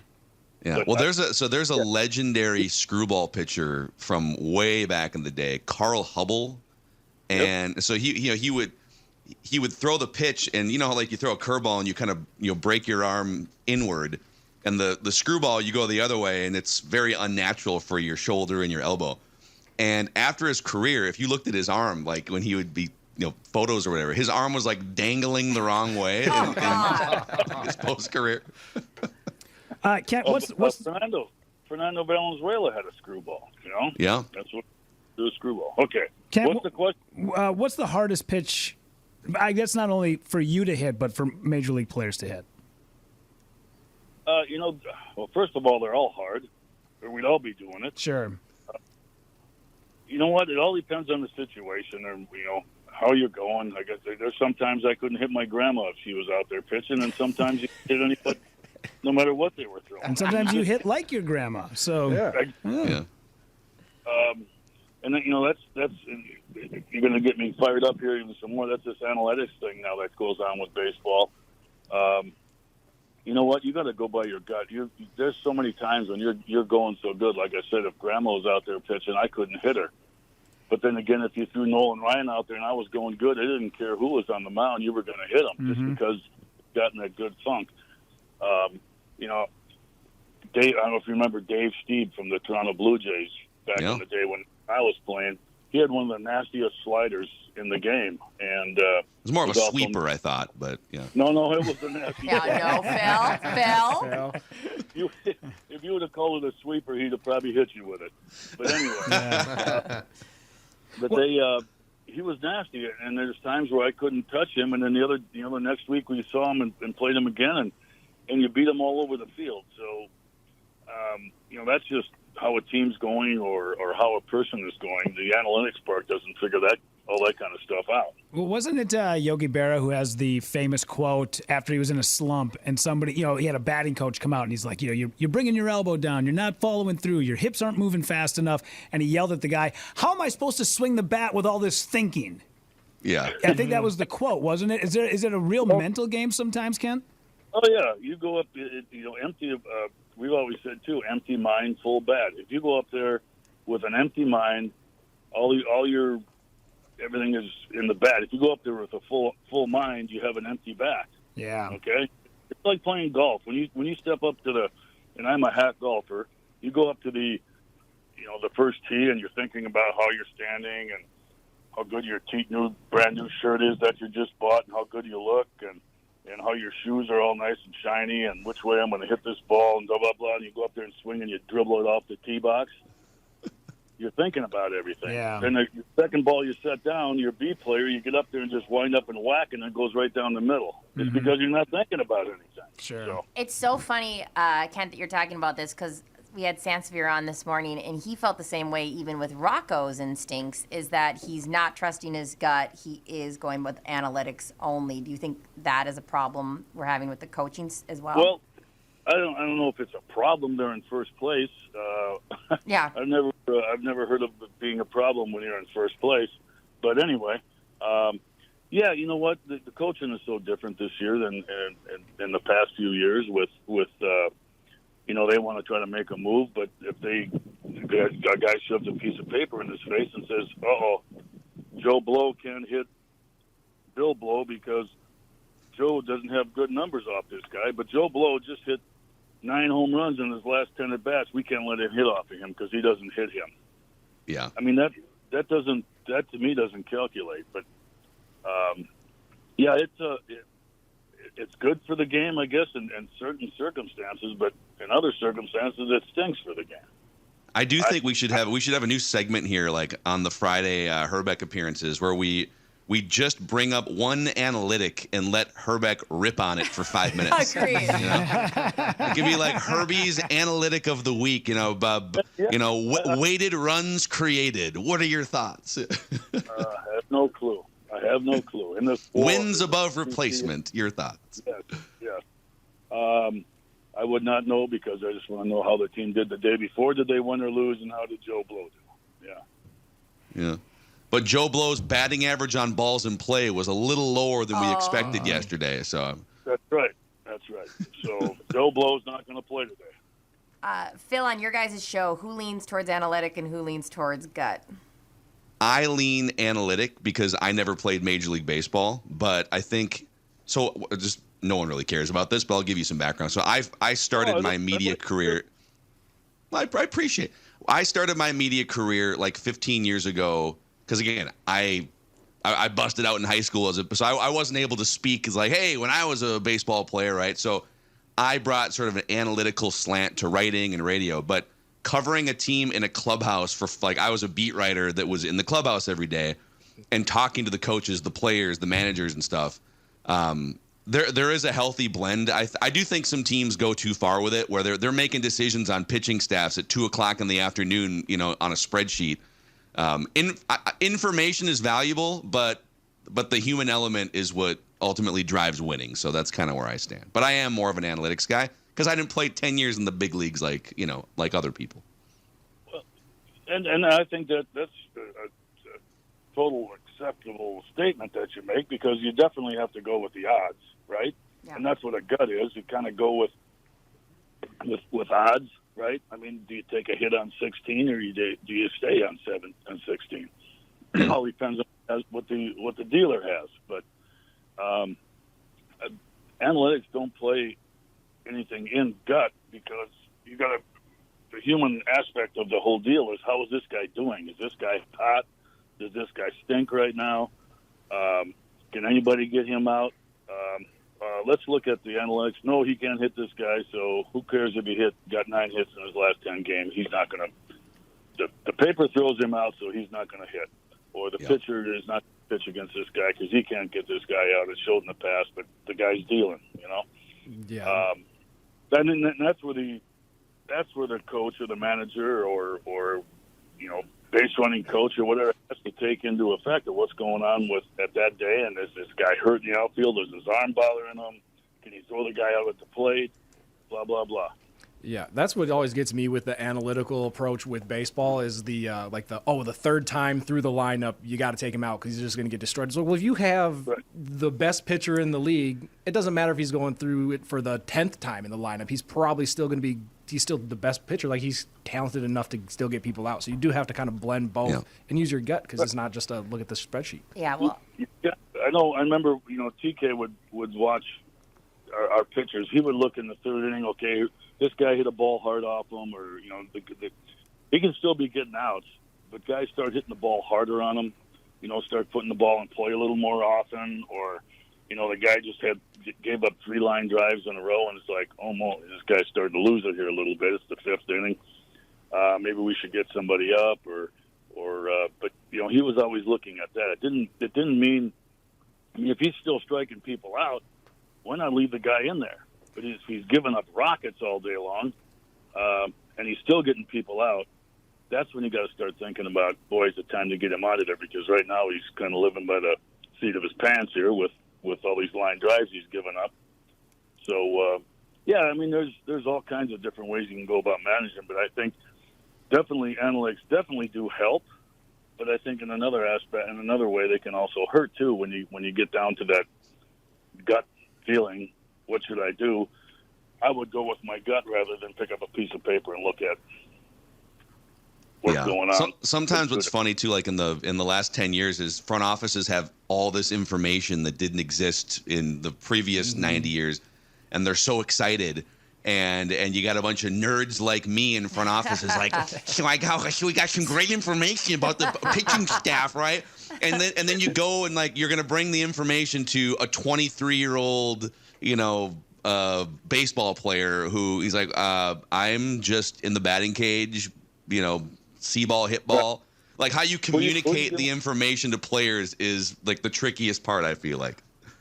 If you walked into a batting cage right now and Rod Carew was sitting there or Paul Molitor was sitting in that batting cage with you, and then you got your 23-year-old nerd with a computer talking about the pitcher that's up there, and you're going to go and take some swings in the batting cage, who are you going to listen to? You're going to listen to Rod Carew? Are you going to listen to Paul Molitor, or are you going to listen to the 23-year-old nerd that's got the computer? Listen, with all due respect, guys, okay, I know you guys are Hall of Famers, but I've got... Oh, Phil, you are I've not got 23. I've got some stuff here that I think you should take a look at. All right, guys. Excellent report. I have to give it a 10 out of 10. I'm a numbers person, and I only went 9 minutes over. So thank you guys so much.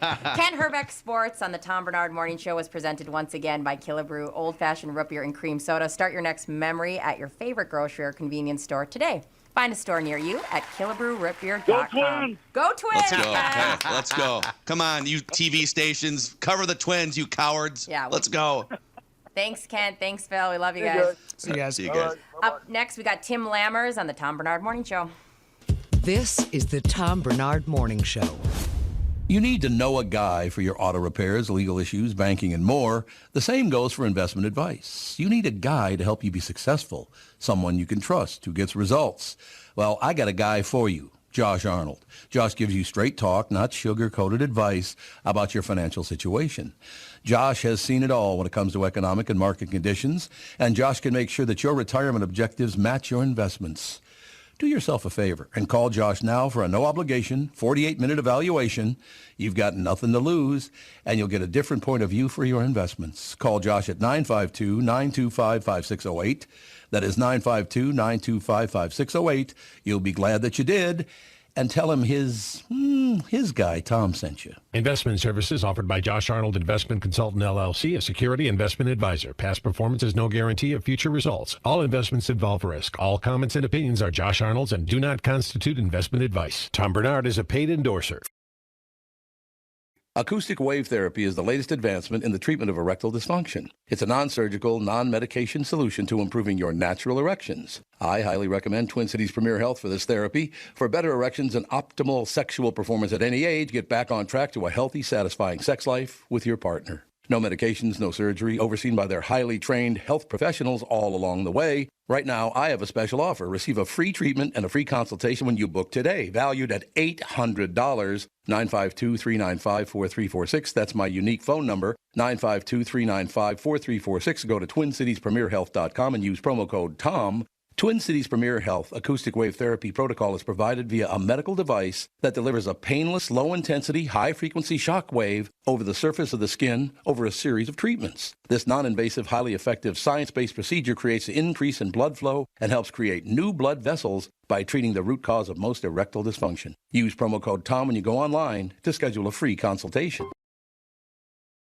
There's plenty of thoughts that come into your head when you think the name Killebrew. Of course, there's the Minnesota baseball legend, Harmon, who was responsible for many a favorite memory at the old Met Stadium in Bloomington, and many a baseball that ended up in the stands and in the gloves of adoring fans from his home runs. There's Killebrew Drive, the legendary road that connects Highway 77 to the Mall of America, and a day of shopping you'll never forget. My current thoughts for the name Killebrew is fun floats in our kitchen with my kids and grandkids, a cool, refreshing break in between innings at Target or CHS Field. Or maybe a perfect sunset paired with a sweet, frothy beverage after fishing or on your favorite walleye lake. Killebrew Root Beer and Cream Soda. Grab a six-pack at a grocery or convenience store near you. I'm Tom Barnard. This summer, enjoy the one Killebrew Root Beer and Cream Soda. Your family will love Minnesota-made Killebrew Old-Fashioned Root Beer and Cream Soda. Then cheer on the fun. Take it from me, Ken Hrbek. Killebrew. It's how memories are created and legends are made. Yeah, baby. I didn't hear myself in my head. You did actually terrible. I did not think it was going to go that badly. I don't know what I was supposed to say. I thought my mic was off for a second. And can we just hold on? Yeah, baby. I don't know what I'm not trying to seduce the crowd. See, I don't know what I'm doing. Everyone thinks that they can be me trying to be Tom Barnard, and it's harder than it looks. You're Thank you. What was that? Missy Elliott. That's Missy Elliott. I was like, I thought that was you for a second. It was me doing Missy Elliott, but it's interchangeable. People, when I look at Missy Elliott, we always get confused who's who. Hello, welcome to the Tom Barnard Morning Show. We got Tim Lammers here with Bradshaw and Bryant, personal injury lawyer, seeking justice for the injured. Contact Bradshaw and Bryant at minnesotapersonalinjury.com. Tim, how the heck are you? I'm wonderful, Brittany and Rudy and Tevin and David. Good morning, y'all. Hey, where you calling us from? I'm calling you from the Great Minnesota Get-Together. Got some other media stuff I got to do. Of course, you guys did that last weekend, yes? Yeah, we were there last Saturday. Yeah, is that Now, what it was? correct me if I'm wrong, but did Tevin get into some sort of scrape with somebody? Because weren't you wearing like a sling or something? Oh, no, I had a very stylish fanny pack like thing bag. That was cute. I didn't even think that. That's so. I have one. I bought one from. It doubles as a sling, though, if he does get into a fight. Yeah, just in case. You're like Regina George to me. I was like, Tevin was wearing a sling bag, so now I'm wearing a sling bag. Yeah. Well, it kind of, from the angle of the picture, it looked like I thought, oh, Kevin's kicking some ass. Just another person thinking you look weird. Because that picture was like Tom and Don Shelby's like people that are famous, and then here's me just standing in the middle of it. And on Facebook, they like tagged Tom and Shelby in it, and then somebody commented like, "You're not going to tag Tevin," and I was like, "Yes, whoever you are." So I'm the one who posted it. Yeah, so you got in trouble. And I don't even think you think. Who tags Tom I Barnard? don't What do you know, take but that's Tom? I don't know. Like they were like, "Hey, why didn't you tag?" The point was they were mad that you didn't say. I read it as, "Why isn't Tevin in this photo?" That's what I thought. That's they were saying. Originally what I thought. And I was like, "He's right there. Like Tevin couldn't be more in this photo." Right, I'm the only black guy in the photo. Like you guys can see me. Yeah, that's true. I have to correct myself because I said Kevin, but I was thinking of Tevin kicking ass, and then I was thinking, well, Tevin and kicking ass are pretty much synonymous anyway. Mm-hmm. So I'm going to call you both Kevin and Tevin from now on. But speaking of kicking ass in theaters, man, this summer it's been up and down at the theater, and I'm sure glad that even though it's September 1st and the film is officially opening today, the summer is coming to an end with The Equalizer 3 with Denzel Washington. Yes, I want to see this. So excited for this movie. We're gonna go. Oh yeah, I mean, if there's a 10:30 showing or whatever, go. I mean, this is a phenomenal movie. It's my kind of movie where there's no apologies for just kicking ass because that's what The Equalizer does. Robert McCall, played by Denzel. This is the third Equalizer film, maybe the last. That's the way they're kind of billing it. But I would love to see the series go on. There was even talks of a prequel. I don't care. I just love this character so much. And for a background for people who haven't seen the first two films, basically he's an ex-Marine / ex-intelligence sort of agent, defense intelligence. And now he's kind of doing his own thing where he doesn't like seeing people being wronged, okay? So he's like a vigilante. If somebody is raising hell with somebody, he's going to make sure that person pays. So this time, I mean, the first two films are set in Boston. This one actually is in Italy where, honest to God, the first scene, this is a hard R movie, baby. You would not believe the carnage that in this first scene where he comes up against this mafioso and all of his guys. It's in Sicily, and he's tied into some narcotics trade with some international terrorists. And again, the ass kicking that Denzel gives in this scene alone makes the movie worth it. But guess what? It gets even better from there. So he goes to live in this small town. It's a fictional town in Italy called Altamonte by Naples. And, just perfect. I mean, I guess I didn't realize, we build things up and tear things down here in the United States. There they have the architecture, for forever. Yeah. And so it's just this beautiful little town, and another mobster moves in and wants to take over the town. And naturally, Denzel's character, Robert McCall, is not cool with that. And he's not, let's just say that things don't end too well for the people he comes up against. But, every man has his limitations, so can he survive it? I will leave you hanging fair. Although I Every think you have a man pretty good idea. has their limitations. What? That I needs to thought be every on man there. was a ear gun. Thing. I cannot It's like with you, Eastwood. Tim. Shocking. Can we acknowledge? Yeah, the Equalizer. I mean, the name in itself is pretty Have you literal. not seen any of the No. movies? Brittany, oh my god. Have you met me? It's This you is need to not watch my that. I thought jam. this was a math movie. he I thought it was about Thanos. Yeah, isn't comes Queen around Latifah in this? and he starts his watch, and then that's when you know like it's about to go down because he's like timing. Oh, it's- that's you got- right. So yeah. does he? He's an old person who uses talk to text on his watch. No, he like I he'll, will like, be he'll, home like, do in it, and it'll, like, 40 minutes. It'll like tick, like and it'll 60 like minutes. it'll be like 10 seconds will tick, and he's like figuring out how he's gonna murder everybody in the room, and then he just. So he's actually like possibly has undiagnosed OCD because he wants to like get in within a certain First of all, time. do not talk down about. I'm not Denzel talking down. Washington Well, I'm and sorry the that Equalizer. you're taking that as a you know, negative, a diagnosis. You know, I would say that every man and every woman, Thank you. There like we go. Brittany, has their limitations. She's showing us. and She's showing they us right now. stop at seeing the Equalizer. Yeah. I did talk about pooping my leggings today, so we all have limitations. Now, some OCD is washing your hands, but some people systematically must take out an entire room of bad guys. Yes. I'd much rather have the hand washing OCD. Right? It never gets tired either. You know, this sort of film never gets tiring to me. And the thing is, you know, these movies are so few and far between now. Everybody's worried about offending somebody or something like that. Yeah, There is none of that here. Yeah, it's This almost like is John straight Wick up and revenge Equalizer, thriller. Avengers. So Yes, few and far exactly. between. You know, John Wick is a good person to compare it to. And again, you know, the Eastwood stuff from a while ago. I mean, I was serious. You know, it's a Dirty Harry line. You know, every man has its limitations. Well, Denzel doesn't, and Eastwood didn't in his films either.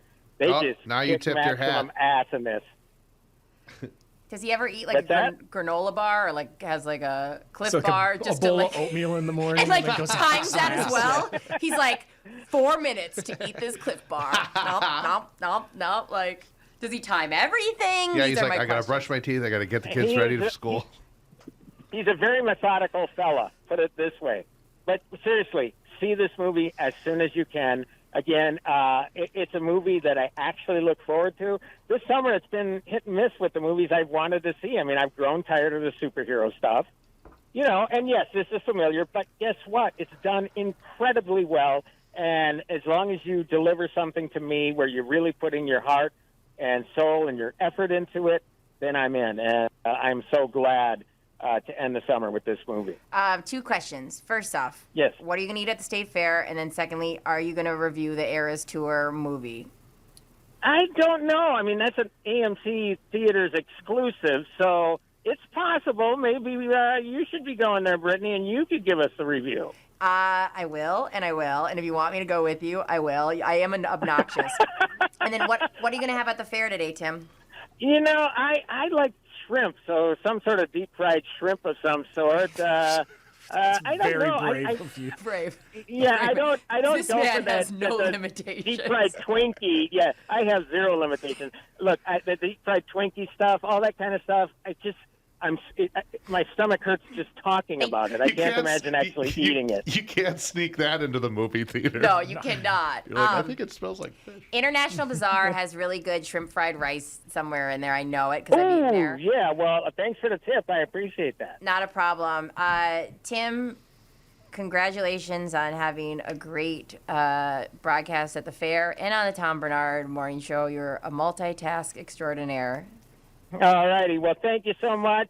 Nice to talk with you all. Tevin, a.k.a. Kevin, who kicks ass. That's right. We're going to see the And Equalizer. David. Nice meeting and you. Rudy. And, of course, Brittany, you know I love you, dear. Love you, Tim. Tim Lammer, sponsored by Bradshaw and Bryant Personal Injury Lawyers. All right, that did it And- for us. David Harris is going to be at Laugh Camp. How do people get tickets? Yeah. You can go to davidharrislive.com or I think laughcamp.com or you know, Google just it. Google Laugh Camp. Ask your nephew or niece to Google it for you. Yeah. It's also in our show notes, by the way. Perfect. Rudy Awesome. always takes care of us. David, it was a pleasure. Thanks Thank so much you for so hanging much out. for having me. Our first show without Tom Barnard. I think it went well. We didn't actually record. This didn't go anywhere. This We're was just actually just a talking to practice. nobody. Yeah, this was a practice round. He's just so. still looming over though. He walks in. He just slow claps. Thank you guys so much. We'll see you on Tuesday. See ya. Bye.